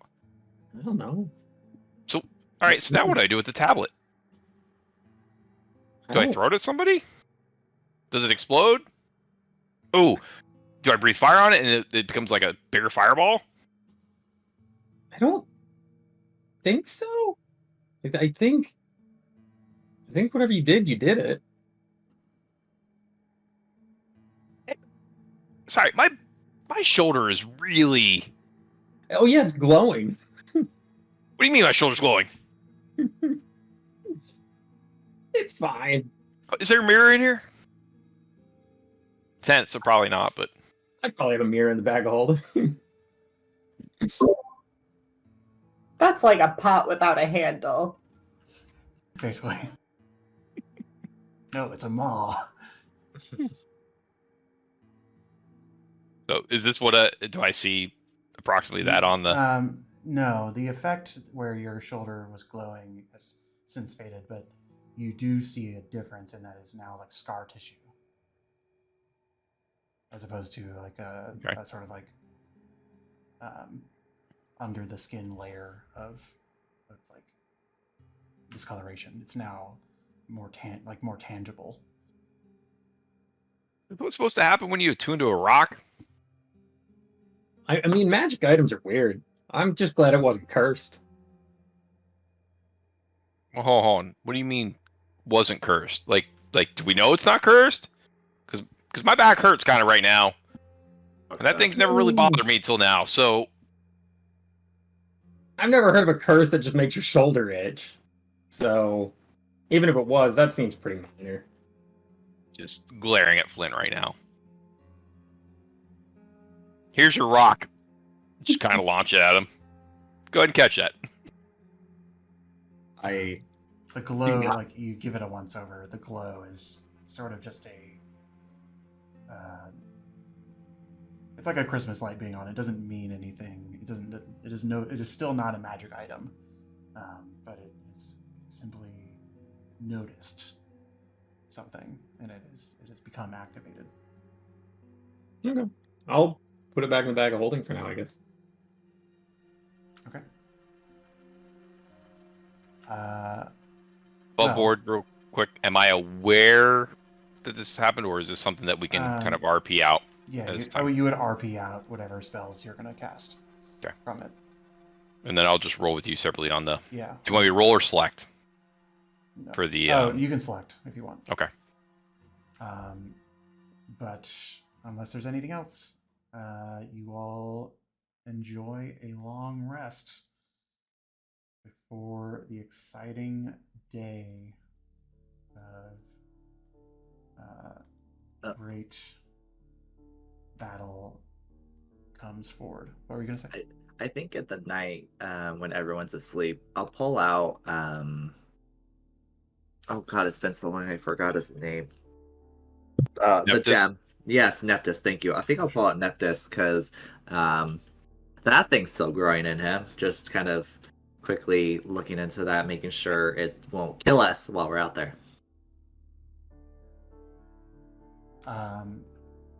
It looks normal in that it is still somewhat corrupted. But is it? It hasn't grown significantly at all. Yeah. I think as like everyone's in bed and like I probably like woke up in the middle of the night having like a fever dream about Neptus because I haven't really thought about him lately. Just about with like everything going on. I'll just like pull out the gem like, you saved me once, but hopefully I've grown since that fight where you don't need to do that anymore. I still appreciate it though. And I'll put the gem back in the bag. Okay. Oh, go ahead. I was gonna say, and actually, we can do that on the ship. Never mind. Okay. The ship is a relatively short ride, not like 30 minutes, but a couple hours. You all do start to board the ship, and this is the ship. Ignore those. Those aren't there. Nothing there. Nope. You all board the ship, and it takes off. I think I would ask Hardak if there's like a telescope or like a long-range viewing device that if I decide to stay on the ship that I could use to help guide the ship towards something. No. I would also like to find Hardak, and not fully understanding how initiative might work in something like this. I would actually like to give Gift of Alacrity to Hardak. Okay. I will tell you, just in case this is flavoring your choice, like this combat will not be over before Jacob gets to play again. There's going to be several stages to this whole thing, and so if you still want to give it to Drada, you definitely can. Will it happen within 8 hours? Yes, the combat is looming quite immediately. Yeah, I think I still stick with Hardak. I think that makes sense in the moment to me. Okay. Sorry, Jacob. That's all good. The ship takes off and sets towards the mountain. The plan is that they are going to drop off the 3 squads, and then within half a minute later, they're going to drop you off as well. Is there anything you'd like to do sort of in the few hours that you're coasting towards the island? Or sorry, towards the mountain? I'll look as is Foundry like easily like is she distracted with something or No, okay. Everybody's keeping an eye out. There's no rowing on this ship. It is just sort of being steered by the wheel that turns the mast. I think I'll go up to Foundry and be like, would it be beneficial to have another caster on your squad? Or would you rather have the casters kind of be split off? She looks and says, for the most part, our job, pointing to her squad mates, is to deal particular to exploit the vulnerabilities of any elementals that we do encounter. If you have other magic, you may be better suited. More support-based magic, you may be better suited with a different squad. I mean, I have both, and I'll go over, like, I have Fairy Fire, I have Silvery Barbs, and I have spells that can get in and out of a fight or to a different location easier. So I'll kind of relay, like, kind of what I can do, and whether or not she thinks that'd be a good fit for her task, then I'll stay with her or not. I'm looking at your spell list for a moment. I think she probably would advise you to find a different squad. Okay. She Sounds tells good. you, like, they're going to be like flame striking things, and like, Oh, yeah, that's not me. It's like, yeah, and if they spend their actions so that you can do that, so that you can do your stuff, it might be limiting them. Cool. The first drop-off point, well, not quite the first drop-off point. As you get closer and closer to the mountain, you find that the lightning strikes are becoming more frequent. And if everybody could roll me a perception check, that would be great. And we'll roll one for Drada. Okay. I don't really know what Drada's plus is. I would say Mouse, you see it most clearly. Flint, it's just sort of like a something blurry in the distance. But Mouse, you see that a bright red glow starts to emanate from the tip of the mountain peak, as a sort of shimmering vortex of energy starts to erupt from it. You, with a natural 20, you feel like you see an eye within, and that the ship has been detected. I'll share this information. Like it. The Hardak, while steering, sort of changing direction slightly at your call, starts to sort of give a inspirational speech to those who are aboard. Today we stand at the precipice of destiny, united by our solemn oaths as Primordial Wardens. The world looks to us, for atop that treacherous mountain lies a formidable threat, an elemental force, or something else that threatens the very balance of our existence. But fear not, for we are not ordinary warriors. We are the chosen, the protectors of the innocent, defenders of the helpless, and guardians of our ancestral legacy. It occurs to me that this is a lot longer than I thought it was. Keep going. It's good. Yeah, Our sacred love it. pledge binds us together like an unbreakable bond of family. We have sworn to preserve this world from elemental terrors, to maintain harmony amidst the chaos, and to uphold the noble ideals that define our cause. Today we reaffirm those vows and embrace our destinies as the ones who will rise to the challenge. Remember the training that has honed your skills, the camaraderie that has strengthened our spirits, the courage that courses through your veins.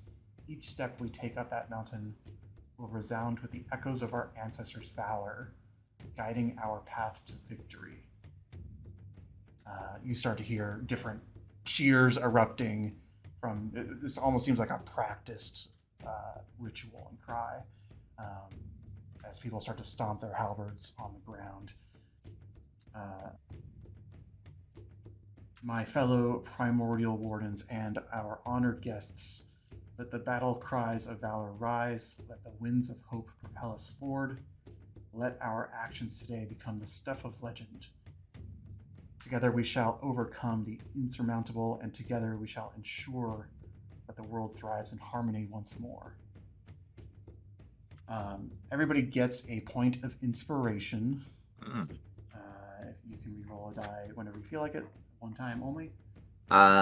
So You does still, that you still stack? have the one. Yeah. Yeah. Does that stack? It does. Oh. Normally it wouldn't, but I consider like a food to be one source of inspiration. Right. It I used to would be agree. something else. This Yep. this inspiration only lasts for this battle, though, I will say. Okay.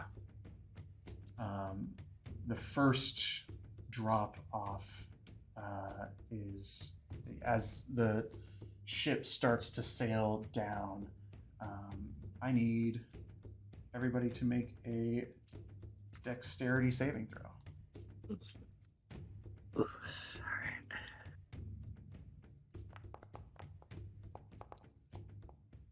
Alright, it's been a minute. Saving throws. Why am I... Damn it. Forgive me. I am losing my mind. It's all good. It is under it. I think it moved. It's under attributes now. Oh, okay. So, how does it know whether that's just an attribute or a saving throw because of the modifiers? Right, because you can roll your attribute score and then you have So your click on saving your throw. character and then click saving throw in the bottom in the chat, because that'll also do it. I'm sorry. Let me click on my character. And you said saving throw.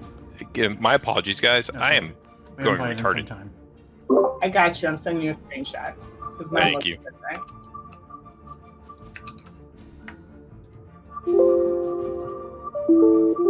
Oh, you're in Lot computer of science. yeah. Come on, computer. That's what's happening when the lightning's coming down at us. It's just bling bling. Oh, okay. Thank you. Sorry. Yep, all that for two. Yep. Now you guys are covered by the ship, so you only take. All of you failed. Yeah. You all take 22 lightning damage 22. Okay. as the That's ship. fine. Yeah, and that's on a failure.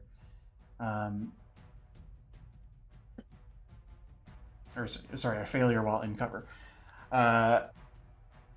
And Hardak makes a hard turn as the ship sort of circles a little bit.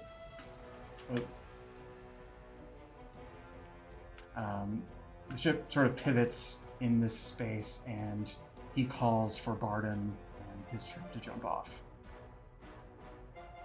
And they do. Oh, who jumped off? Sorry, not Barden. Aaron. Eridarin. Okay, so they're the Drata type. Yeah, the commandos. I think as this lightning hits, I'm gonna go ahead and get my protector cannon out and try and get us all some 10 hit points Okay. going, because that Wait. hurt way more than I was expecting. Would Drata go with them? I don't think so. Oh yes, Andrada does take that damage as well. Oh, sorry. Sorry, Drata. Yeah, that didn't. Andrada didn't like that too much. Me You get your cannon out, and I imagine you're going to start to spam the protection immediately. I I'm sorry. I'm gonna. Yes, I see Flint doing this. I'm gonna yell at the captains. Is it range or is it people based? think it's just ranged. Then I'm gonna yell at the captains to get close, including my mother. Okay. And yeah, if I have time to do it a bunch of times, I will. If it's just a single action, that's kind of... roll it 3 times, and we'll take the highest one, because nothing else is coming at this exact second. Okay.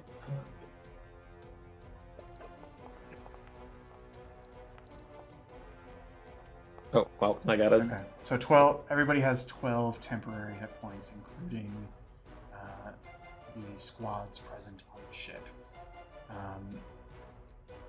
The second 2 drop-off points are reached, and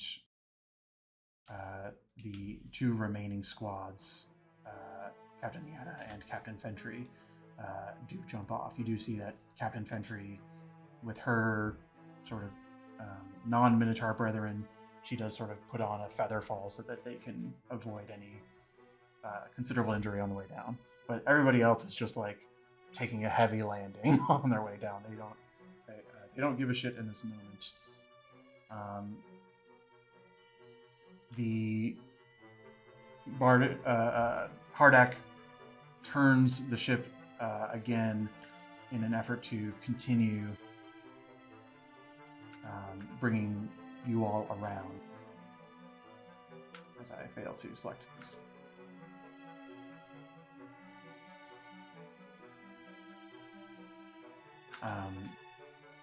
What is going on? Okay, things are breaking. It's fine.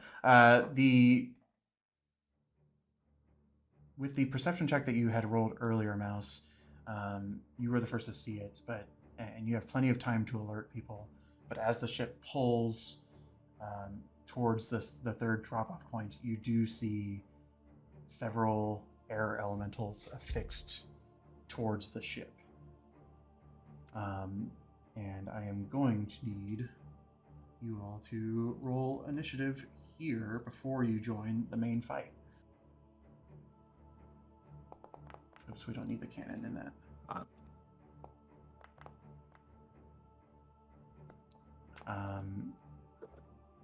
Lighting it up on my rolls. Whew. Sorry, guys, I've lost initiative. The So just character thing's probably popped up towards the upper left. Yeah, and you- if you don't see the carousel, there's a button on the left side with like a carousel, and it'll open up, and then you hit yeah, you're good.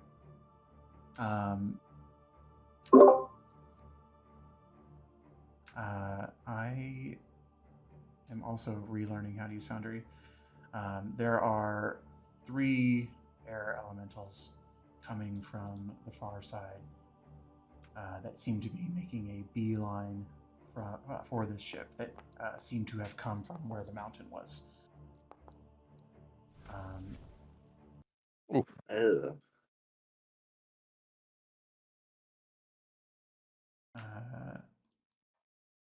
This first one is going to use... These guys have quite the movement.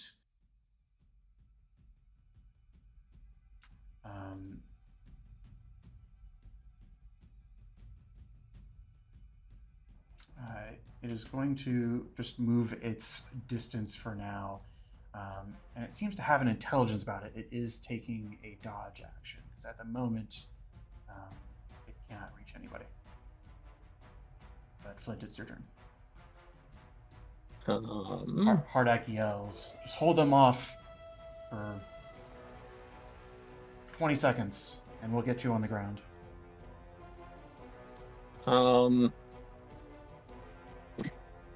I guess I will... Can I tell that it's taking the dodge action? It's bobbing and weaving through the air, is how I would say that. Okay. Then I'll shoot the further one back. Okay. And I will just shoot it with a firebolt. No, I won't. Yeah, you won't. And how's my...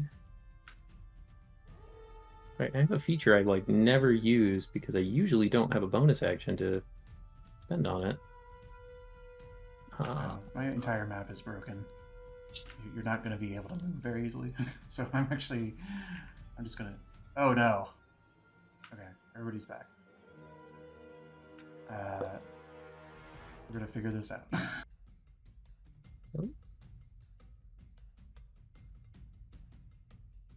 No, never mind. That is too far away. I think that's pretty much my turn. I would maybe try and... I don't know if I can move or not. If I can, I will try and get... so I'm not clumped up with the group necessarily. Sure, where would you... Can I think I can move myself, it looks like. Somehow this map is completely... all of the features that I built for it have broken. Also, it rerolled initiative. Yeah, if you remember what your initiative is telling me, or where position-wise you were at least. I was right after the last elemental next to Klax. Okay. And then Dorada was before the second elemental after Flint. Okay. Is that the end of your turn? Yep, that's it. Okay. Dorada does what Dorada does and is just going to try to light this R1 up. His range is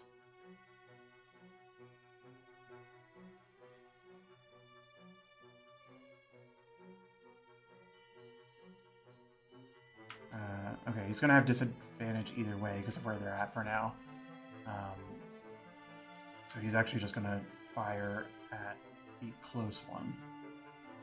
He has 4 attacks at the moment.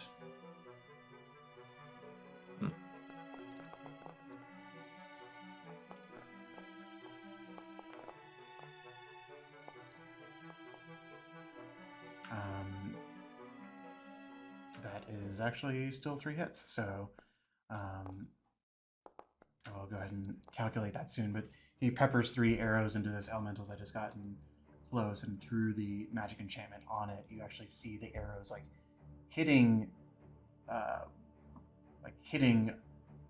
a body. It is still a being made of air, but it doesn't just pass through it like you would expect a physical weapon to. And then Dorada will sort of just hang out over here. This one is also going to move up its full distance and then take the dodge action, and then Mouse, it's your turn. Yeah, I think if I run forward a little bit, I can actually reach the one that has not yet dodged with a guiding bolt. Okay.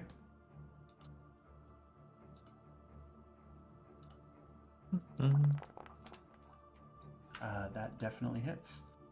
And 13 damage is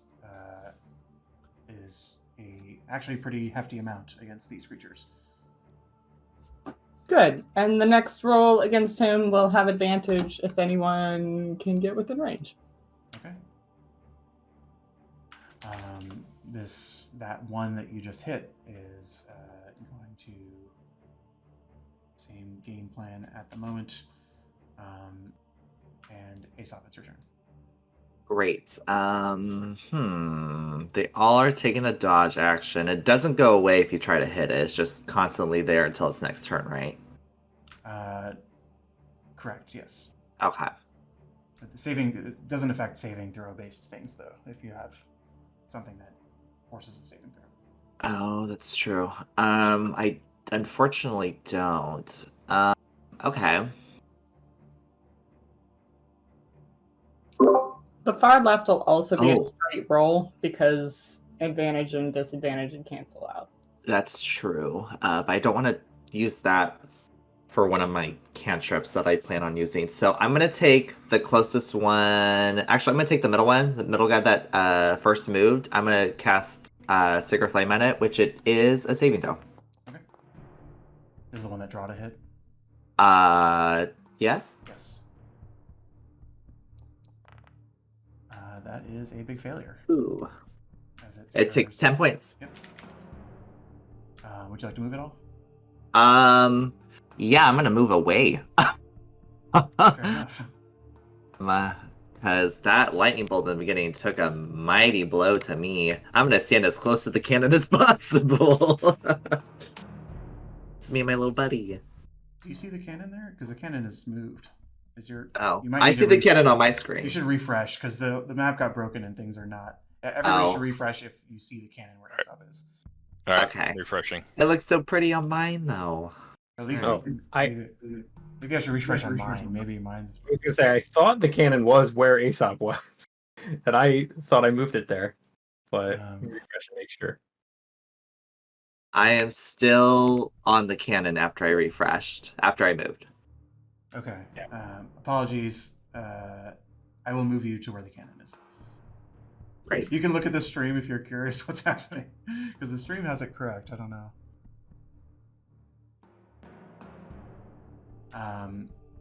Clax. Well, hold on. Which cannon are we talking about? Flint's cannon or the big cannon? Oh, Oh, I thought you were talking about Murda's cannon. No, I was Oh, talking okay. about Flint. I Sorry, hear I you. should have specified. No, That's my I hear you. bad. Okay, no, we're all on the same page. Okay. Right. Any bonus actions? Or are you good? I'm done. Okay. Clax, it's your Good turn. enough. If you don't know what to do, you can see that Murda is turning the cannon. If she's turning the cannon towards the creatures inbound, what I'm going to do is I'm going to run up, and I'm pretty sure, yeah, I have movement. I'm going to provide support, and She hopefully, tells you, I need it loaded. even better. Okay, turn that off. Am I stuck on the? There we go. Sorry, been a while. So I will run up at her direction, and she says load. I'm going to grab either the powder keg or the cannonball based on what she's telling me I need to do. Yeah. At the any bonus actions? No, I will commit. I was going to go up there, protect her, and hold an action. Yeah. So for anything coming in towards the cannon, but rather than holding an action to attack, I would rather load the cannon to help her out. So Okay. whatever she needs me to do, I'm doing. So at the top of the initiative, she is ready to fire. If you want to do the honors, though, What you mean, roll? Sure, yeah, I'll to roll. for it. Yeah, it would be Okay. roll at 1d20 plus 6. Okay. And then tell me which one you help her aim it at. I would just, yeah, maybe I shouldn't have helped her. Shoot. You Doesn't have- matter you have which one. inspiration. Oh, I do. If you want to use it. I don't know if I really want to burn an inspiration die already, because I feel that's a. Now I'm gonna hold it. I'm gonna save it for I one should say second. that everybody has, like, inspiration can be used on anybody's roll. So if anybody ever wants to use inspiration on somebody else, you are welcome to. No, I will sit tight on that. Okay. By the way, I have only rolled once above 5 tonight, so just A plus. We're gonna manifest that you Typical. roll more. Above 5. Yeah. Murda curses in her breath, but she sort of, seeing the looming threat, you see her draw her sword. This elemental is going, and this is the one that has been hit by Drada and Aesop. But I moved away. It has a 90-foot fly speed. Okay. It is coming for you. Mouse, you theoretically get an attack of opportunity, but you probably don't have anything to do. Do I? Do I have? I have a quarterstaff. Sure, you can bop it. Yeah, I'll bop it. Hey. It's 1 damage. Technically, it'd be halved because it's a non-magical weapon, but you can only do a minimum of 1. And it enters your space and begins a whirlwind attack. Oh no.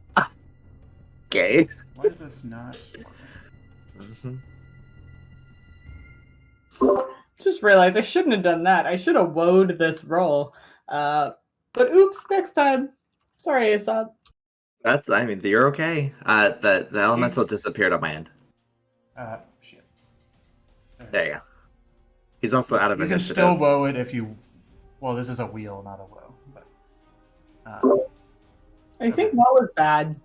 yeah, but it's a saving throw, so you don't want to hurt Aesop. I'll put it back in the initiative, but if you could roll a saving throw for me. What kind? A strength save. My favorite. I hope the big fight is not as bad as this. Okay. You are able to Oh, thank God. resist being flung 20 feet in a random direction. Yeah, that's what I was worried about. But it still sits atop you at the moment. Okay. Was that its action? That was its action. Oh. It's your turn. That wasn't any sort of area of effect thing or anything, right? It's if it's on top of the person. Okay. That's what it does. But it didn't do any damage. It just flings you in a...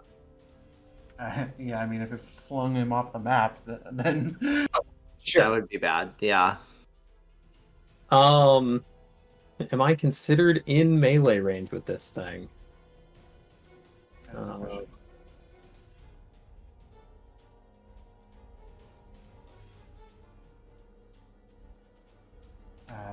Technically, yes. You are corner to corner with it. All right. I will bonus action telekinetic shove and try and push it 5 feet away from us. Okay. If I can figure out how to actually do that. It has to make a saving throw. I assume it's a strength one. I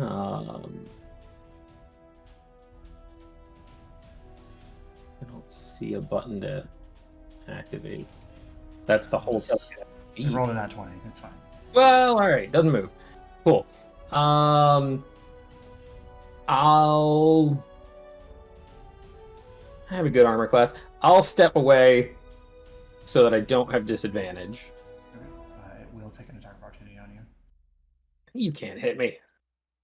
Hey. See? Almost a 19. Good manifest. And then I'll shoot this one because it's right there. Yeah, do it.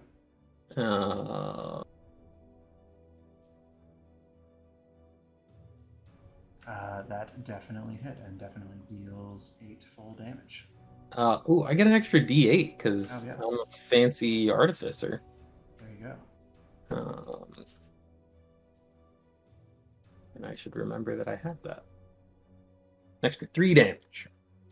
Okay. Any bonus actions? Nope, that's it. Okay. Drada is going to continue to lay into this. I forgot that Drada gets an extra D8 damage on his first attack of the combat. I'm going to give 1 more damage to the guy he attacked before. He sees that it continues being laid into, and is just going to make 3 more attacks now without disadvantage.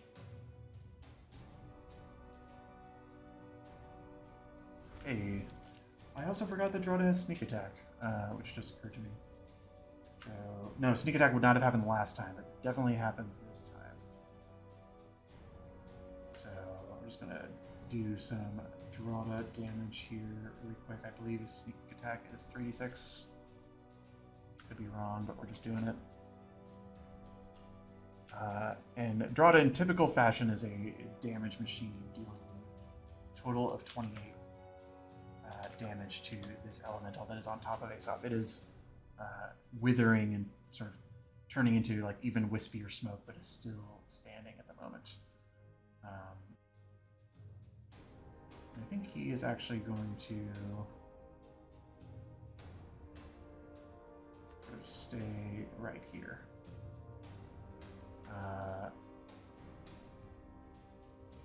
This elemental's turn has not been attacked yet. It's going to randomly decide something. It's going for Hardak. And is going to attempt to throw him off as well, which would not be good.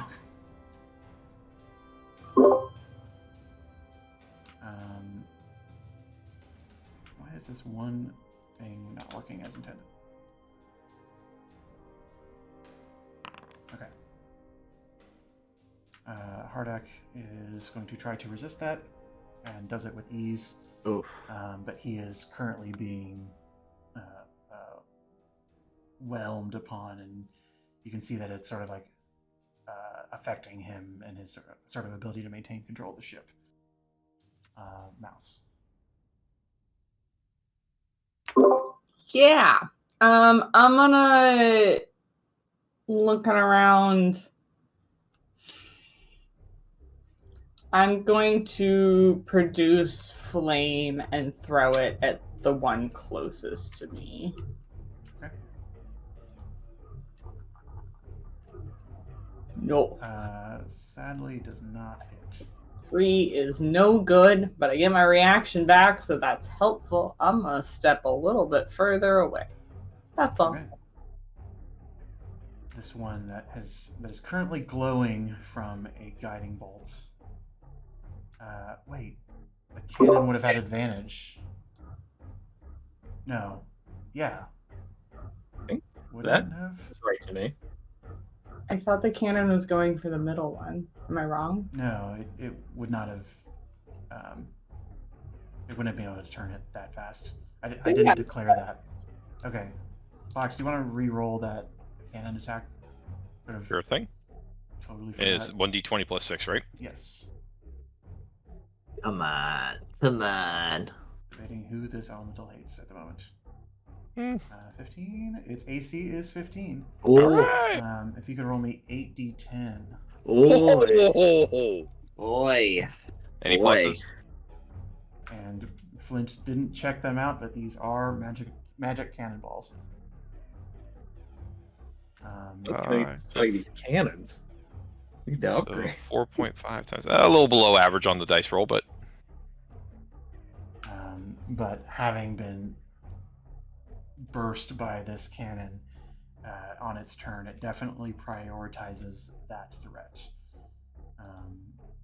more than the attacks coming out of Mouse.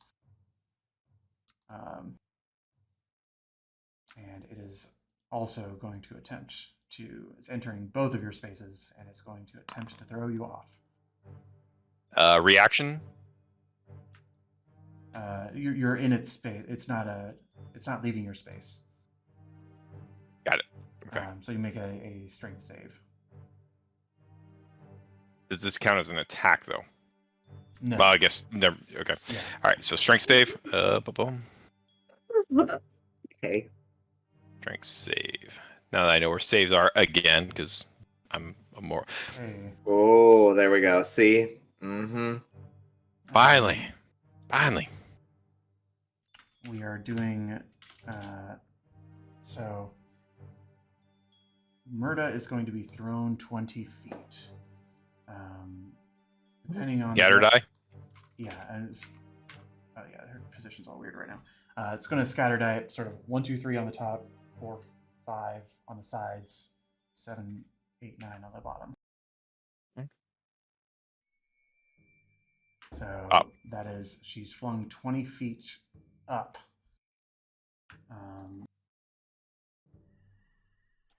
And has not fallen off yet. This is sort of happening, like she falls on her turn, but she's currently like, I'm gonna give her a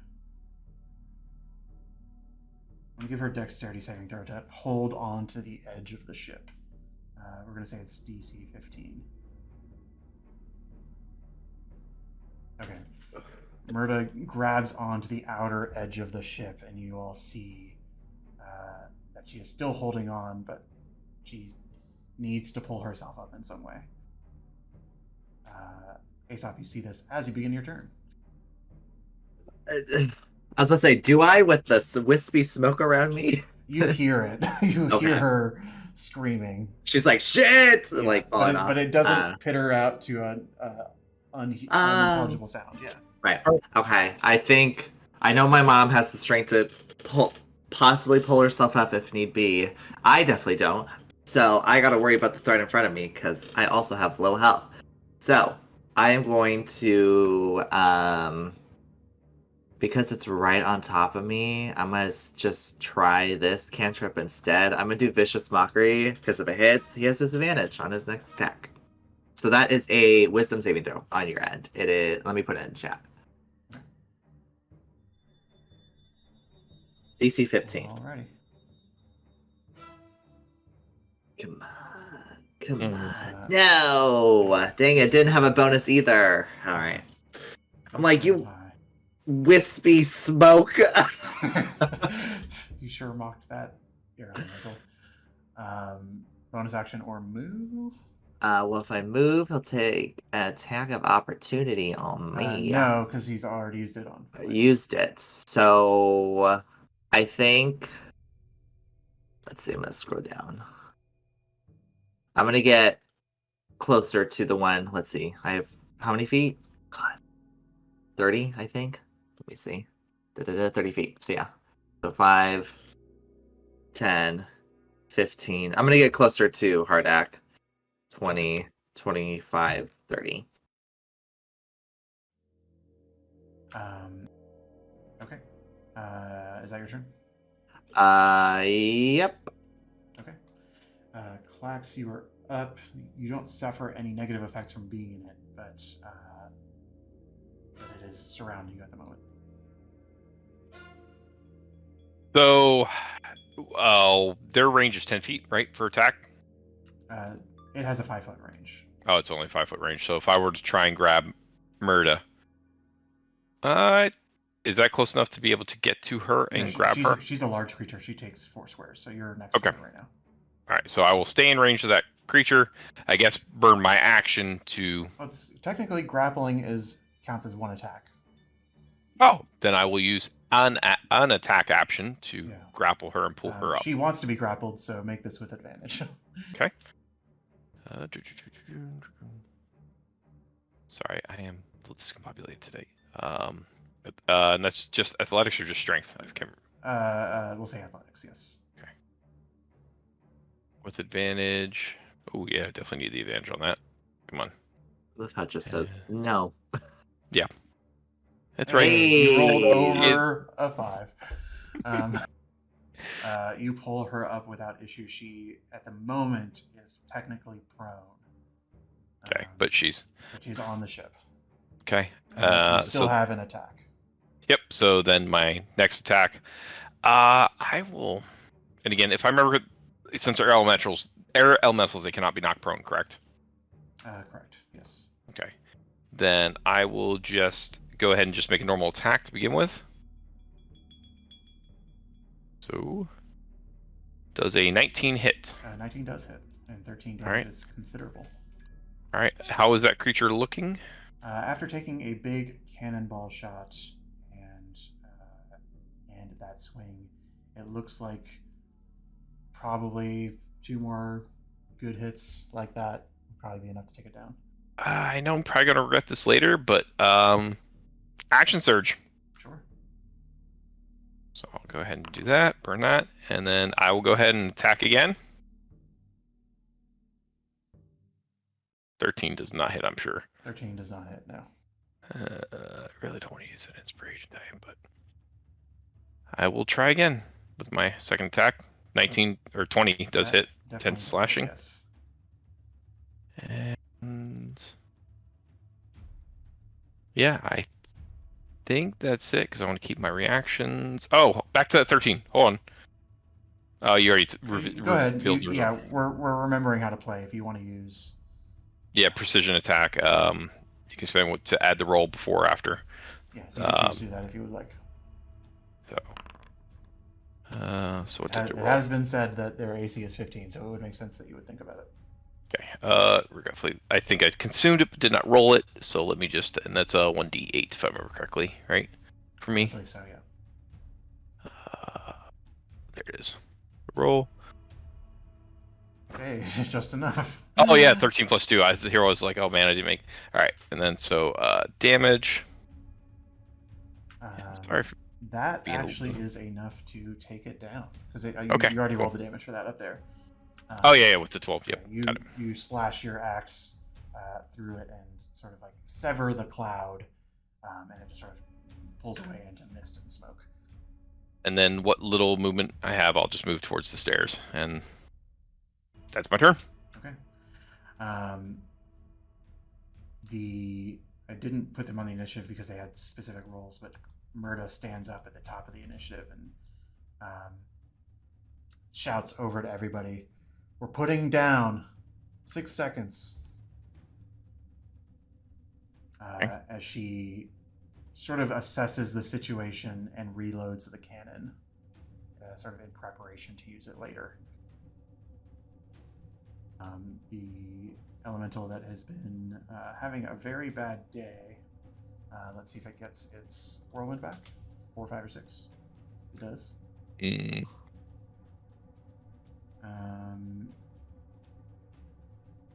It can't hit all 3 of you, but Drada has done a shitload of damage to it. So, it's going to go for Drada.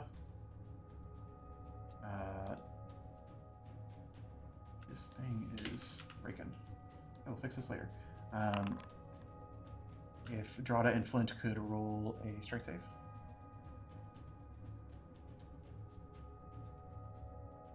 Ew. This means we're close to the ground, right? Yeah, Ooh. you're only about 10 feet off the ground. I would. Oh man, hang on. Let me read.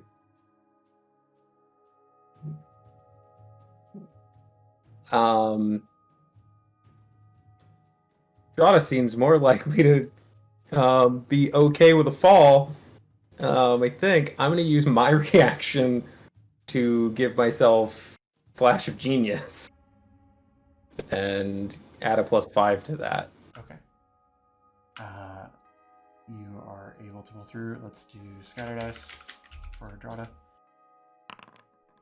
7 is straight off the ship. And being so close to the edge and having their model not even touching the edge of the ship, Drada falls. We're close to the ground, right? Yeah. What was your temp shield? I forgot to give that to Drada. It was 12? Well, Okay.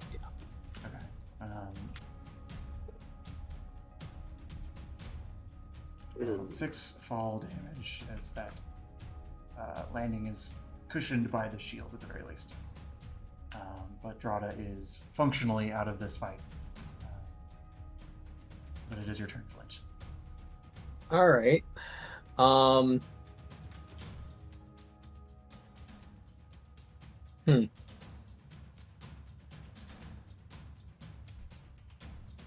think I'm gonna try. What's a terrible idea? Yeah. First time. Actually, I'll try and telekinetic shove it away from me. Well, You can step 5 feet away, yeah. And then I was gonna say I'll step here and then try to telekinetic shove it away from Aesop and I. Or I guess this is probably the smarter way. It rolled really low, so I'm going to assume that it succeeds. Yeah, and it's just shoved 5 feet, I think. Yeah. And then I will try and shoot it with Firebolt. That is a hit. And you have your bonus damage as well. 8. You 7. heal- Yes, that is one more than you needed as this one dissipates into a puff of mist as well. And then I'm going to start from that point, like moving back towards my cannon. So I would have moved 5 feet there. 5, 10, 15, 20, 25. Yeah. Okay. Is the last one's turn. Does it get anything back? It does not, so it's just going to make several slam attacks on Hardak as a means of attempting to distract him. Does manage to hit with one of them, but Hardak seems unbothered. And in fact is sort of shouting to you, prepare to jump off, we'll be fine.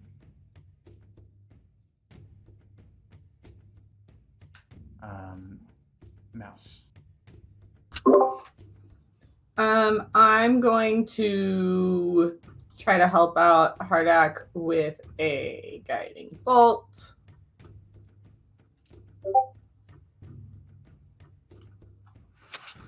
Not sure why isn't rolling.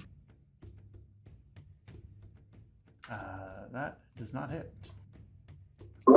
And I will prepare to jump off. Okay. Aesop. Yeah. I should have looked at this while it was not my turn. Let me quickly get a measurement going. Alright, she is 1 foot away at least. Let me get closer. Okay. And then let me go there.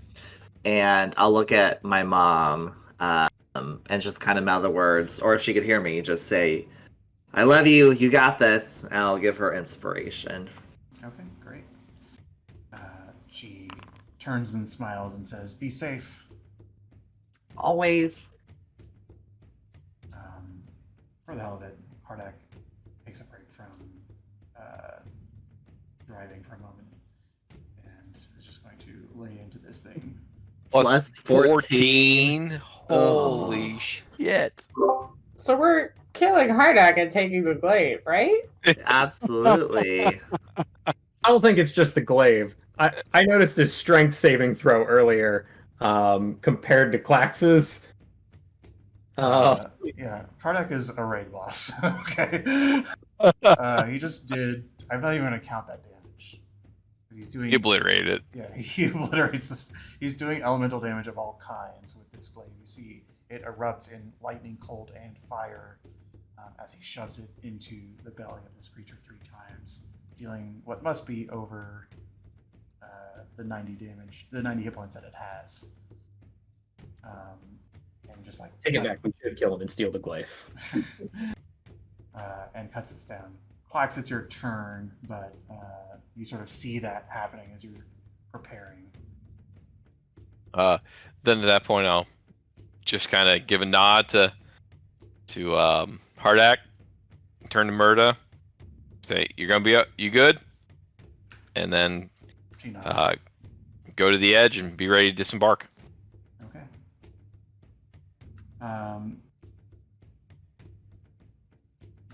My everything crashes. 1 moment.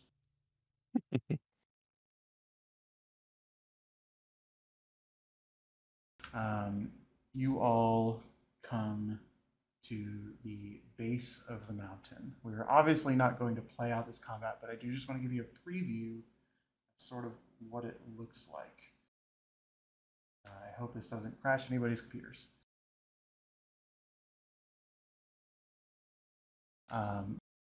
Make sure to zoom out if you haven't already. Oh, yay. That's awesome. You are sitting here at the bottom of the mountain. The storm chaser is dropping you off and is about to take off. You look on the horizon and see, without needing to roll perception, you know what's happening. You see Captain Eridarin beginning his ascent up the mountain. He and his squad's ascent up the mountain.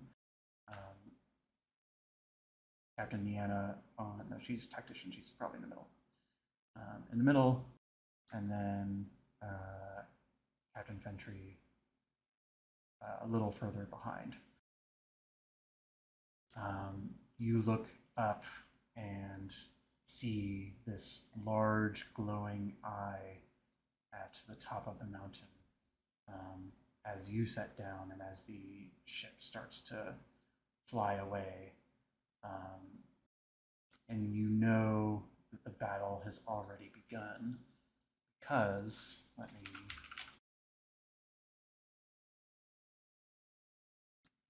because also up the mountain you see not very far up the mountain, you see a group of water elementals starting to descend, rolling down the hills as if to meet the oncoming army. And you know that there must be more up there, but this is all you see at the moment. You also see the sort of scar of several avalanches that have occurred in this time already, as well as some areas of light lava activity. magma that has sort of poured from the top of the mountain or exploded in certain areas.